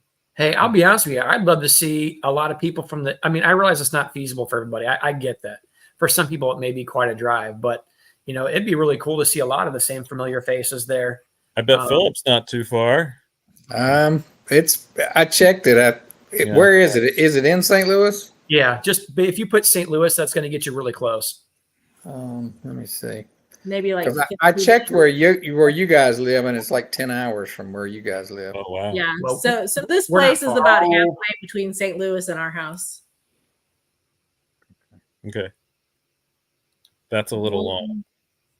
Golden Bee would be. And I keep forgetting, like, Philip, you have another job. You never talk about your other job, but you actually do have other work to do besides beekeeping, which I saw when I went and visited you. But you would rarely know it when we come on these chats, because you never talk about your architecture work. You're always talking about bees or the Boy Scout stuff or all the other stuff that you do. But you never say anything about work. Mark Miller. If Mark Miller comes, you've got another draw there. So Darren, it's Golden Bee a lot of people on the road. Darren, it's goldenbeesupply.com. Yeah, look up goldenbeesupply.com. And is it February 8th? Is that right? That's correct. February 8th. That's the actual conference. It's one day and one day only. However, the night before, we always have a banquet dinner. It's more of a meet and greet banquet dinner. It's a really great time for people just to kind of get a feel of the atmosphere. Get excited about the workshop the next day. Exactly. So Bob will be doing a lighthearted talk at the banquet. Yeah, Bob Benny will be our speaker for that evening. And him and I were just discussing this the other day. He's gonna give a presentation on his 40 years of beekeeping. So it's not an educational talk by any means. It's just a fun, lighthearted talk about what his experiences were getting into beekeeping and what he's noticed over the last 40 years in beekeeping. And a really nice dinner. A very nice dinner. There'll be giveaways. Yep, we'll have some giveaways there that evening. So it'll be a great time. So Brian, if you can come in town early and even earlier than that evening, because I'll be Friday morning, Thursday night. I'm gonna be honest with you. If you could come in Thursday night and it was in your budget and everything to get a hotel room for another night, do that, because Melissa and I would have a little bit more time, even on Thursday afternoon or evening or first thing Friday morning, to maybe run you around or show you some things. Well, I don't want to be in your way because I know you're going to have planning to do to get ready for that. So don't feel like you have to host me while you have other stuff to do. We'll just drag you with us. Well, I'd like to show you go. around, like to Isabee's and things of that nature. Will be fun. You know, we will definitely have a lot of busy time leading up to that for sure. But, you know, that's why I said if you had a little extra time and could budget in maybe an extra night at the hotel or something. Yeah, you bet. Because you can get a hotel room at the conference center. It's a Holiday Inn, but this Holiday Inn has just been completely gutted and gone through. Everything from the rooms to the conference center and facility. It's pretty nice. Will there be conference pricing? There is a small discount on a block of rooms. Yes. I need to look back into that and get back with you. Yeah. I don't know if the conference pricing is better than what you can get on like a hotels.com. I haven't checked. Okay. Yeah. Okay. So we'll check that. Yeah. Yep. Cool. Well, I'm excited. It's going to be fun. And it is on Saturday, Mark, as I recall. Yeah, right now it's 9 hours and 10 minutes if I jumped in the car. Okay. St. It's Louis. not as long if you fly. JW's going to pick me up, I think. There you go. Yeah, I could pick you up. Can you put the It might take us more than 9 hours, 10 minutes to get there, though. All right. Well, guys, I'm going to get off of here. It's been a really fun chat tonight. Thanks for putting this together, Joey. Night, Good Phil. night, Philip. See you, Philip. Is the You're Holiday muted, Joey. Inn down Glad the I street can do it. from March? All right. Todd, no, the Holiday Inn it's in Sunset Hills. So like in the Kirkwood area. I don't know. So right off 44 and Here, type in this address.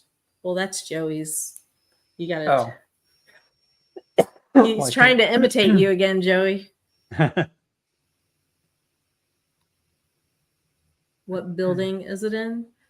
What building is what it is the conference in? The conference is in that Holiday Inn actually has a conference center attached as part of the hotel. So the hotel and the conference is all in the same building. Wow, that'd be awesome, Darren. It's only 11 hours for Darren. Come on down. I believe he's in the like Western PA area. Is that right?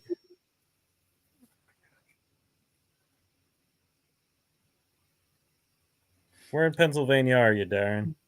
I don't know. Central. Okay. Trying to get the address for people. But I can't type at the State same time. College. Okay. Probably that's not central, or man, that's way out there, isn't it? I'd say that'd be East Central. That's where the So is that's Penn State he's talking about? yeah. So I guess that's like so he's near like Robin Underwood's lab, or where she's out of Penn State. I don't know if they have a lab there. Are you, Melissa and Tom, have you looked into Robin Underwood's dudes class that she's going to offer at all? What's that about? So you know how she's teaching the Queens thing right now? No. Okay. I don't know. You know who's in it is Tom Bacon. He's a part of it. So she's basically, I don't know if it's a class. It's basically a program. And I forget what she named it, but it's all about queen rearing and basically training people to be queen breeders. And it's a one-time thing. And then the next one she's going to do is all about drones. And it's called like dudes or something like that. It's an acronym for something. Is that not the lady that comes over to Corey's on those that does those BSH tests? That's Aaron. That Kara Wagner. Kara Wagner. Yeah. Kara. She's out of, well, she was out of NC State. Yeah. I think she's left to start her business. And then you guys are both right about Jamie Ellis. When you say he's from Georgia or he's from Florida, that's sort of right. He grew up in Georgia, but he teaches at the University of Florida. So when you Okay. guys say he's from, I mean, whoever said that, both were right. Well, I said he was from Georgia, but I honestly thought that he taught at the University of Georgia there at Macon. But I stand corrected, and I'll pay up the hamburger if I ever Okay. see that. Oh no, it's no longer a Bail you hamburger. out there, JW. It's no longer a hamburger there, buddy. It's a steak. Don't Okay, don't be interceded in my betting with King now.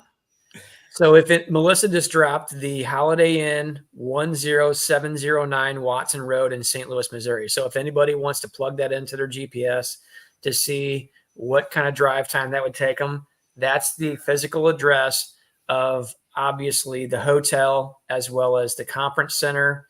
And there's a couple other hotels that are very close to there that are very nice too, but that one is at the facility. And that the rooms have just been revamped. So the email that I just put there, or not email, website, that's for the Eastern Missouri Beekeepers Association, and all the information for the conferences right there. Yeah. So if anybody wanted to look at the EMBA, Eastern Missouri Beekeepers Association, or to see any of that information there, they can go on there. They can do everything from buy tickets to the conference. I will say this: there's a link for the hotel for the room rates and stuff like that. There the tickets for the conference and the dinner the night before are two separate charges. They're two separate deals. So if you buy for the conference, that does not get you into the dinner the night before. That is a separate charge. And I don't remember now what it was. But it walked you through the process. It was really easy to tell that they were two separate things when I registered. Yeah. Good. $3. Tom, do you have any other roles in the planning of this conference? No. So lining up the speakers as well as the vendor, plus relations for both, right? Yeah. So making that means helping them set up, helping them get in there, helping them get out. Picking them up from the airport if they're coming in. If necessary that I would pick them up, then I could probably do that. Or make arrangements for that to happen. And then I'll be moderating the room, the experienced side of the room. So we're going to have two separate rooms. Probably when you signed up, you noticed there was a beginner side and there was an experienced side or intermediate. Our board president will be moderating the new beekeepers. I'll be moderating the room for the experienced side. So cool. That'll be fun. You get to see me up there with shenanigans. So right on. And then Melissa, what are your roles in the planning of this conference? Telling everybody what to do. No. Yeah. Management. Yeah. So I take care of organizing putting the program together, like organizing it. And then once I get it organized, I'll hand it off to Janet, one of our other board members, Janet. She's really good with like doing the artwork and the cover. Yeah. And those kinds of things. So I'll get it all organized and then hand that over to her. I also take care of like any merch that we do, like ordering merch, setting all that up. So I take care of that part of it mostly. Okay. Last year we had our kids, and then one of the girlfriends were there sitting at the entry table, and they were helping to organize things and sell things at that time too. So they weren't really interested in sitting in on any of the conferences, but I told them, I'm like, this is what your day is going to consist of. You'll be here and this is what you're going to do. And they didn't have any issue doing it. And people, I think, really enjoyed seeing some younger adults out there, that they could connect with. So where do we find the time? We've talked about this before. We're like super blessed that I get to stay home. And of course I do like the bookkeeping for Tom's lawn service, right? And that he owns his own company, the lawn service landscaping. But, right now our boys are 18. So they've worked for him all summer, taking care of the daily stuff. So that affords us extra time to be in the bee yard, do stuff for our club. And then again, since his company is a landscaping company, he has a lot of more time in December and January and sometimes in November to really focus on things like the conference.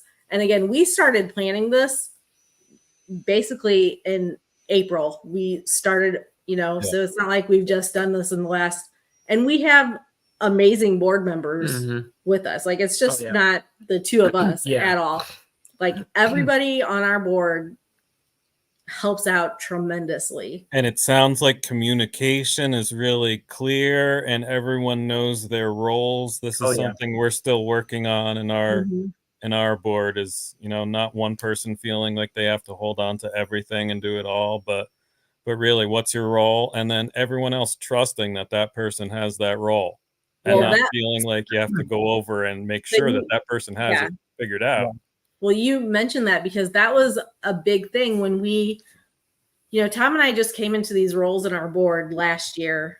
Well, I guess technically the beginning of this year, we were voted in last year about this time, but we were asked to sit in on the board all of the previous year and just kind of observing from the outside. And again, the club had somewhat dismantled because of COVID, right?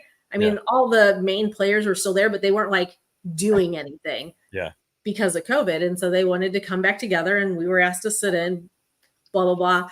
And one of the observations that we made is like, everybody's doing everybody else's job. Like, there's no rhyme or reason to anything that's going on.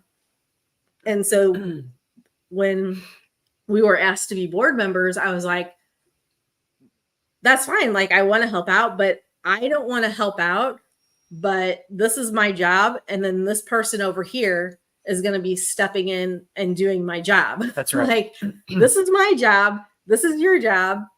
This is your lane. This is my lane. Let's stay in them. And that was really, it probably would have been harder if more of the older board members wanted to stay on. Yeah. But most of them were done. Like, they were just older and just wanted out. So luckily we had a group of people step in that were like, yeah, we want to do this. And we all work together really well. Oh yeah. So just so everybody knows here, this is not the Tom and Melissa show. Okay. So just to clarify that right now, this is the EMBA and we're just two board members of that. We don't carry the weight of everything here. And like Melissa said, and the one thing that we're just the only ones on social media. Yeah. Well, yeah. To this degree, I guess, but and that was one of the things that we clarified. Is like, hey, look, well, I'm happy to step into these roles and do this, but I just want to be forthcoming and say, I don't like to be micromanaged. So if that's how this is going to go, I will gladly tip my hat and I will help from a distance when you need help. But I'm not looking, if I'm this position, I'm not saying that I have a problem answering to people, but I don't want to be micromanaged on the situation. We put together a plan. We all talk about it. Great. Tom, you do your job. And Melissa and the board president get to help oversee those things and to make all this happen. But we really just have a team that is put together that honestly, I don't think I could have handpicked a better team. I love every individual that's on that board and everybody does their job very well. So I think we're very blessed to have that, in there. So again, when we talk about this, I just want to make sure that you guys understand this is not just Melissa and I here putting this together. Okay. There are many other people that need to have thanks, brought to them because of what they do. Like that website, Brian, you said it was easy to navigate, whatnot. Yep. That website 2 years ago was an absolute mess. Yeah. The one that I said we turned stuff over to her, she's the one that's her job. Like she turned that website around. And even our board president, Dan, said when we were talking about different things, he says, well, I'm the board president, but he goes, and he's had management position in the past with his work that he had done as a project manager. He's like, well, I just basically have the team members do what they're supposed to be doing. So he doesn't have to come in and micromanage a situation. He'll follow up with everything, of course, like a good manager would, but he's not like, hey, Tom, do this. Hey, Tom, can you do that? He's never felt the need to. And again, I wouldn't operate well under that premise anyway. Well, for example, our meeting this month, second Tuesday of every month is our monthly meeting. we wanted to do cooking with honey presentation for our monthly meeting. And Tom contacted probably 4 different area chefs, and none of them and this is like over the last 2 months trying to get these chefs. Not quite that long, but None of them were available. And so he's like, Dan, I don't know. We have a couple of guys in the club that do mead making.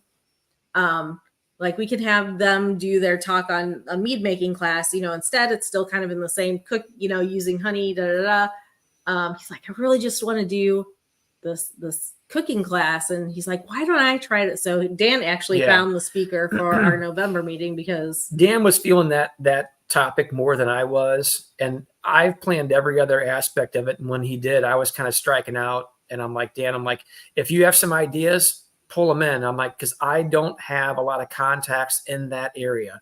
But what I love about that, Tom, is you recognized that you needed help, and then you went and sought out help from another board member. And absolutely, that's not been our experience when people need help. So, well, there's a lot of trust. You guys have a lot of trust in each other. Oh, absolutely. And that allows that to happen. And Dan was kind of like, I really want to see this happen, with cooking. I'm like, hey, that's great. I'm like, let's do this. I'm like, I'm sure I can get on the phone and start rattling some things, but I'm still up at a part of my busy season that I'm really trying to work through. So I will take some of my time and dedicate it toward my position there in the EMBA. But if you have a better idea, Dan, I don't have a problem with you taking the reins on this one. If you see, and he made some calls and he was able to make something happen. And I'm like, that's awesome. So again, this is all of us coming together as an entire group to see something through. And I don't know. I just can't say enough about our team. I think everybody's phenomenal, and everybody knows how to do their job well without stepping in everybody's lane. And it just works. It really does. So I know what else I did. Sometimes getting that team in place, Brian, I think or somehow trying to figure out how to motivate that individual. Like you said earlier, you said all I needed to do was get out of the way for these people, and they did step up. And, sometimes that's management in itself, right? Yeah. Yep. So, Joey, have you ever participated in club leadership? Any of the board positions? In our local clubs, yeah. How's that been for you? I was vice president, vice president, actually president for 2 years. Yeah. Do you have any wisdom to share from those experiences? No. Oh, I'm sure you do. Was you going up and down just because of not many people to fill those roles? Well, yeah. Just like the poor guy that's got it now. He's on his 2nd year. Yeah. Other people just don't want to fill in and do the job. Mm-hmm. There's a couple people had it prior to me. Then I got in as vice president, and then made president, and Get up there. then we got Mike Berry talked into being president, but I had to be his vice president. Mm. So when he stepped down, we got the next guy that's there now. Before you get home. But On here. and he's done a good job. That's my best friend, Brian. Tell us My about only friend. Your only friend. That's Boz. I think my only friend. He probably doesn't say snarky things to you like somebody else, does he? Well, I'm not going to stop. So there. Oh, is it a boy or a girl? it's a boy. He's a rescue. Actually, he's been a blessing. He's my shadow. We're best buddies. Nice. Hey, Brian, that's a good dog right there, Boz. There's my best buddy right there. He's sleeping. Yeah. Yeah. So kind of carrying on. Here's my best buddy. Carrying He on. misbehaves often. When are you gonna house train him? That's never going to happen, Brian. I know, right? I don't normally say that word very often, but I'm going to tell you right now, never. Hey, carrying on with a little bit of the conversation about clubs and stuff, I think being very charismatic about things within the club can sometimes entice people to get in certain roles that they maybe otherwise wouldn't do. Or just, some people are always like, oh, no, that's not for me. I don't want to be in a position of having to make these kind of decisions, or I don't really like to be in front of people. And I'm like, so there's one guy that comes to mind. He's a great individual, and he every time that he's come only in, been beekeeping a few years, right? yeah, he's only been beekeeping a few years. He goes, oh, Tom, I don't know that much. I learned so much from you guys. I'm like, nonsense. And I'm like, everybody can bring something new to the table, even if it's new perspective on something.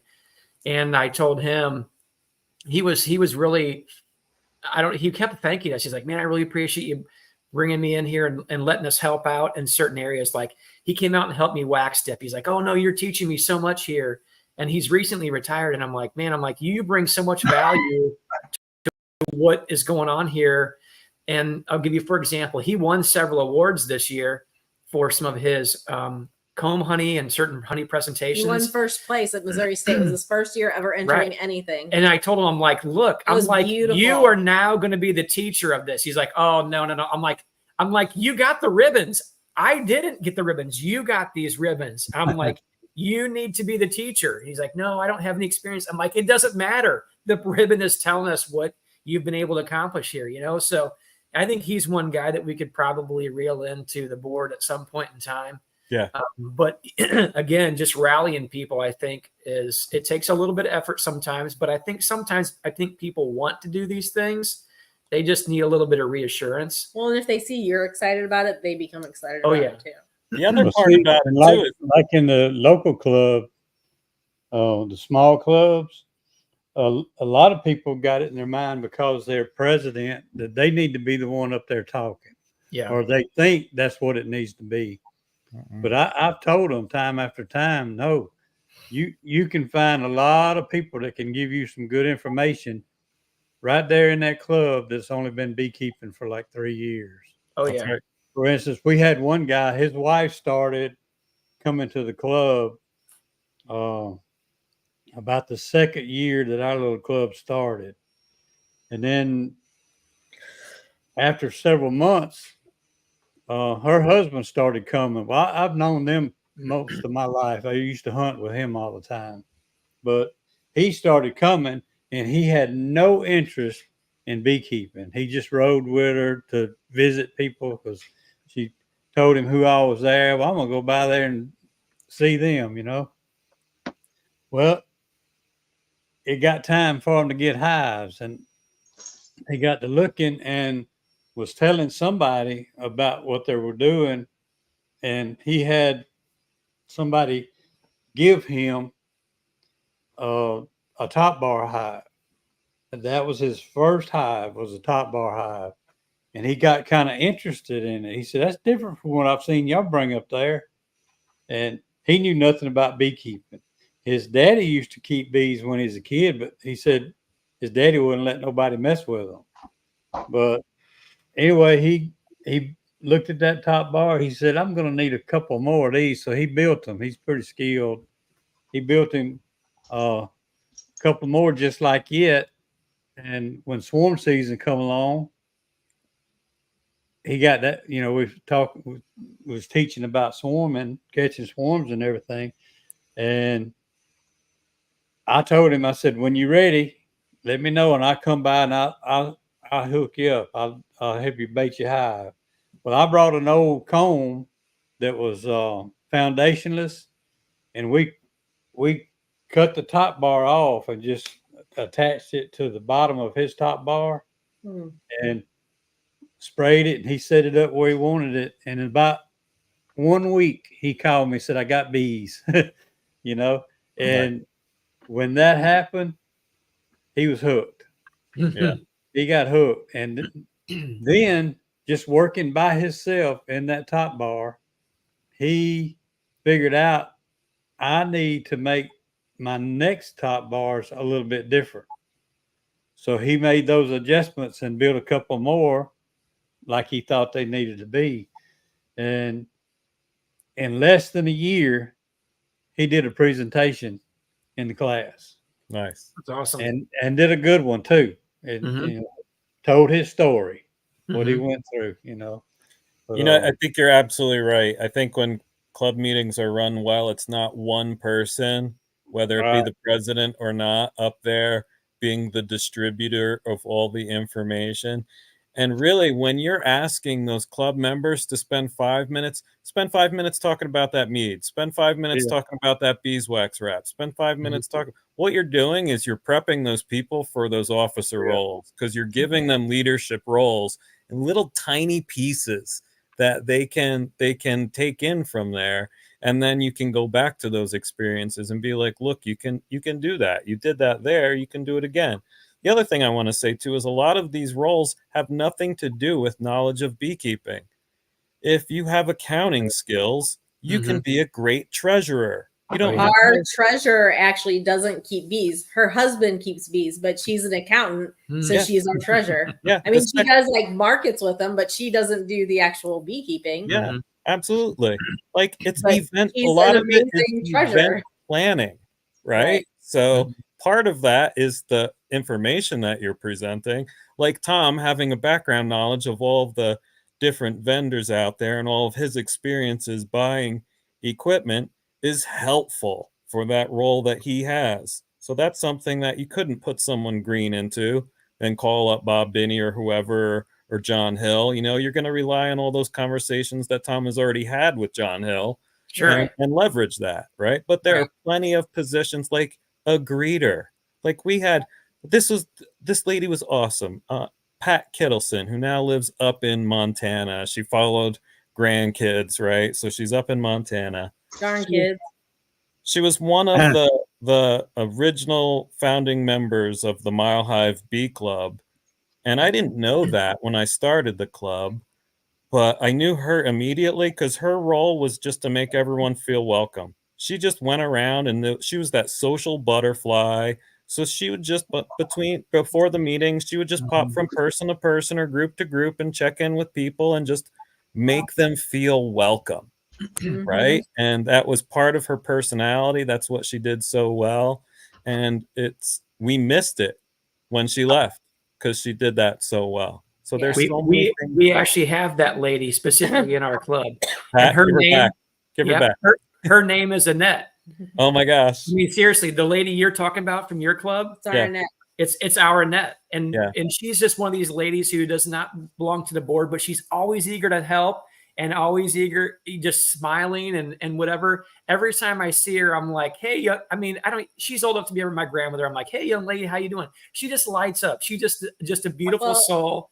And she's when retired and she wanted more to do, so she actually works at Isabee's part-time. Oh, nice. And I asked her, I said, Annette, would you help me out? And she says, absolutely. What do you want me to do? And I'm like, I want you to do just that right there. And she's like, what? And I'm like, smile and have a great disposition. I'm like, can you do that? And she chuckles and it's like, sure, I guess I can. And I'm like, that's exactly what I want. And I'm like, would you help us when people are coming in? I'm like, they need to see that smile right there. Yeah.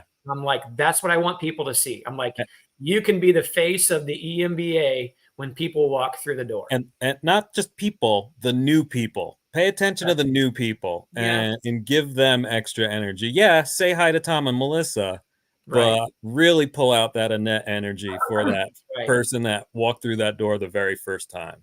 Absolutely. So, Brian, you were saying something about like all the talking doesn't need to be done by your club president or whatnot. So the way our meetings usually go is we'll do an opening, and usually Dan will do that. It'll just be like announcements, important things going on in the club, things like Nuts and bolts. Right. And then we do the opening, and then we'll do like this month in beekeeping, and then we'll do our guest speaker.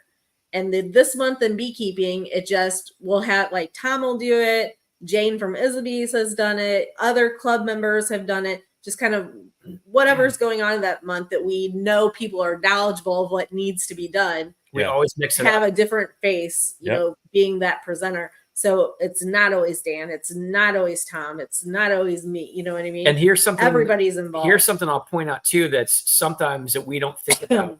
Sometimes, and this is not all the time, clubs can be ran by nothing but men. And that's great. Okay. But there are also a lot of women beekeepers out there. And I think we need to be mindful of that. So when I'm choosing speakers or somebody who's going to present on a topic, we always try to look for the best person for the job that works in that time frame, right? But I tried to have as many female speakers up there as I do male speakers. That way, it's not just masculine heavy. And I realize that may sound a little bit odd, but that's something that we need to think about, because not everybody responds to listen to be told. And I've heard this come up before and she said this before when other guys have been talking, not specifically in our club, but okay, I'm getting mansplained something, right? and I thought about that, and it was a Facebook thread. I made a comment about something, and this guy came it happens from time to time, and even though it wasn't offended or doesn't offend easily, I thought about it. I'm like, you know what? We need to have as many female presenters on topics as we do males, because there's plenty in our market and area. There's a lot of female beekeepers there. So they need to be presented, I think, from a perspective or way that might be a little bit different touch, right? So that's something that we always consider when we're bringing in speakers. I've had probably as many female speakers as I've had male speakers up there on topics. But like you said, we always change it up. And Dan will say, hey, what about you doing this month in beekeeping? I'm like, hey, what if we asked so-and-so to do this month in beekeeping? Because I'm like, people don't need to see me up there.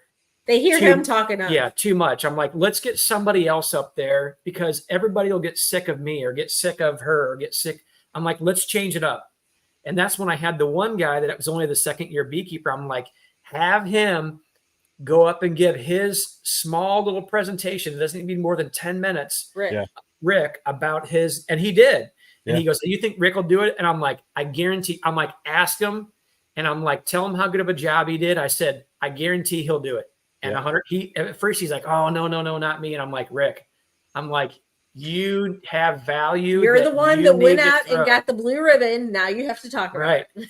And he even talked about how when he first started into the club, he's like, hey, people, volunteer, put effort into this club. If you got something out of it, put some effort back into this. Everybody here is all volunteer, and we're going to get out of this thing what we all put into it. And so anyway, he gave a small talk on that one time, just about motivating people. So there's a lot of different, I think, ways to, try to bring talent in. And I get it. If you have a really small club of 10 people and you're in a small little bitty township, that could be a little bit harder than Your somebody choices are limited. Somebody who lives in Denver, Colorado, or Boulder, or St. Louis, or wherever that might be. But so just ideas and things that we've kind of utilized and capitalized on that I think, in my opinion anyway, have kind of helped us out along the way. Tom, that's the gold nugget I'm walking away from this conversation with. That's something I've never been mindful of and thinking about speakers. I've always tried to think about balances and like experienced versus beginning topics. I've always tried, like today was nice to have Randy Oliver do one talk, and then the lady did a talk on medieval beekeeping history, and then another super heavy sciencey Randy Oliver talk. So very different, right? Mm-hmm. But I never thought of that male female, and there are a lot more younger female beekeepers coming up in the industry. So that for me is the gold nugget I'm taking away from this conversation. So I want to add something to what you just said, Brian, how you were talking about like Randy being like heavy science, right? Whereas some of that might be above a new beekeeper, right? Yeah. So the one thing that we just had the Missouri conference last weekend, and the one thing that my one complaint about it, everything I think went great, but my one complaint is our keynote speaker was Dr. Connors, Larry Connors, and he talked about it was very sciencey, very it wasn't like the DNA of bees. It was I don't remember. But anyway, it was like over where's that paper at? So many people's heads, and it was very scientific. And which is a fine talk. Like those talks need to be had. Don't get me wrong. But it was the very first talk of the morning. Yeah. Oh. So when you're doing a conference, make sure that you're putting certain talks at certain times. Like that talk was like, this is too much information for me first thing in the morning. I can't handle this much science at 8 a.m. You know, it was his talk was a good talk. I couldn't handle it that early in the morning, you know? Yeah, that makes sense. And that was like I said, that was the opening talk. So everybody, that was the only option at that time. Everybody was in there. So you've got these brand new beekeepers, or maybe even people that don't have bees yet, and you're having this extremely scientific talk, and they're like, we don't even know what a drone is. You know what I mean? Yeah. So I think that was a little too heavy for that first thing in the morning talk. So when you're planning conferences or planning out speakers, know your audience and kind of take into account what time of day specific talks are going to happen.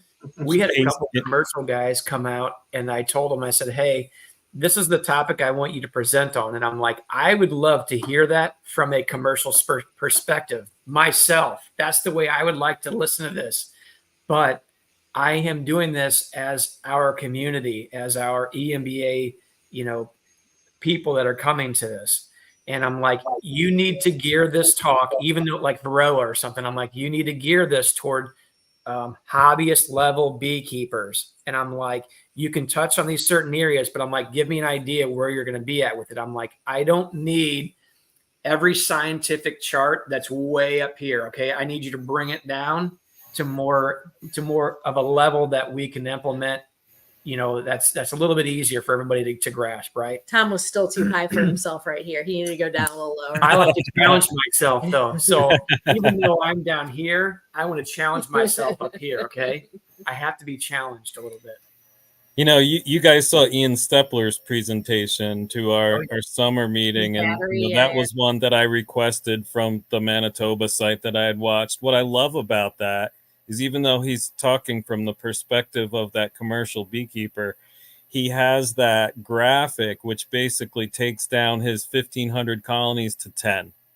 So he's like, so if you overwinter 10 colonies and you have 5 of them or 5 nukes over here and 5 of the 10 colonies die, you can plug them in. So it was such a easy way for someone that has 10 colonies or 5 colonies or 20 colonies or 100 colonies to be able to adjust that graphic to their situation. It was really cool. Yeah. Well, y'all, it is 11:16 in my part of the world. We've only been on for 3 hours and 46 minutes. I know. Full of information too. Hey, you get an extra hour of sleep tonight. That's Come right. on. But I was counting on it. First, I'd like to thank the people for the super chats. Clay, Roy, and ECP. I think ECP done left, but I'd like to thank them for that. And one thing I'd like to add, back to talking about the local clubs, I got asked one time to come talk. The first time I'd ever got asked to talk outside of our club. And they asked me I said, what you want me to talk about? I said, I've only been doing this a few years. And he said, just anything you want to talk about. And he said, you can talk about the long hives if you want to. He said, we got a couple of people interested in them. So I sat down and put a little list of things together. I told my wife when I got ready to leave, I said, I'm going to go through this in less than 10 minutes. I don't know what I'm going to do after that. So when I started that meeting, an hour later, we shut her down. I mean, that's how long they wanted to be there, because where they were at, the building they were using, they wanted to try to hold the meeting. It probably would have been there an hour and a half, 2 hours. But when you take that 10 minutes of information and then all those questions start clicking, it carries it on out to the rest of the meeting, so that kind of gave me a little encouragement. So it's interesting you say that, because, Tom and I just spoke last weekend at the Missouri State, and we have 2 completely different styles when we speak. He wants to go up there and he wants the biggest audience possible and just to tell his story or his lesson or whatever. And I do better with like having a conversation with people and like back and forth and interact. So I want a smaller room where I can interact with people and people can ask questions and I can answer questions and things like that. So if you do want to get into giving talks and stuff like that, kind of learn what your style is. Like I've tried doing his style and I get anxious because I'm like, I'm either going to finish too soon or I'm going to go over. One of the two things is going to happen. And it makes me anxious.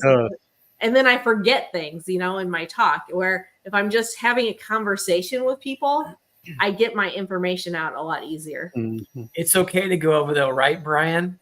If the information is worth it, if the information is worth the time. That's a safe answer, buddy. But it's they're pros and cons to each one. Your style, Melissa, is very organic and you're responding to the needs and questions of the audience, but it can totally take you down a different path than you want, or it can prevent you from covering all the information.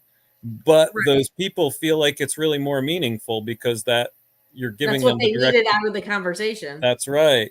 But Tom's style is like, if he was to have people interrupt and answer those questions, Tom would talk for 5 minutes to answer that question, but that would be 5 minutes away from the time that he had from his presentation. Brian, that's a lie. He talked for 20 minutes to answer that question. I was trying to be kind.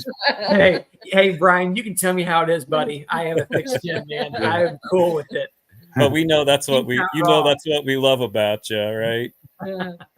But the way my mind is, or it works, is I need to be able to deliver the information, which I felt like was the encompassing the topic that I needed to give to people in that hour's time. And I've always tell people, if I leave a few minutes in the end for the Q&A and they still have more questions, I'm like, I'm going to hang out back. Come see me. I don't have another talk for an hour and a half. I will talk to you the entire time or whatever it is, right? Come see me. I'm happy to talk to you, whatever. So, yeah.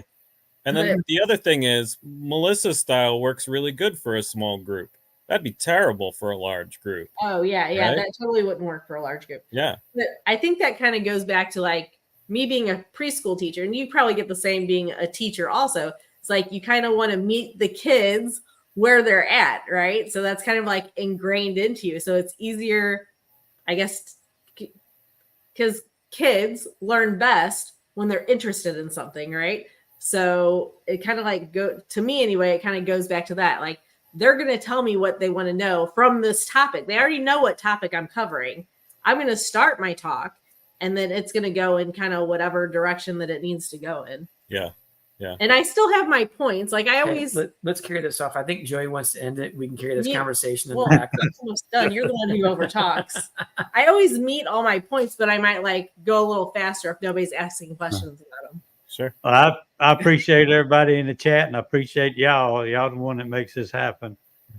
So I'll say good night, everybody. Night, everybody.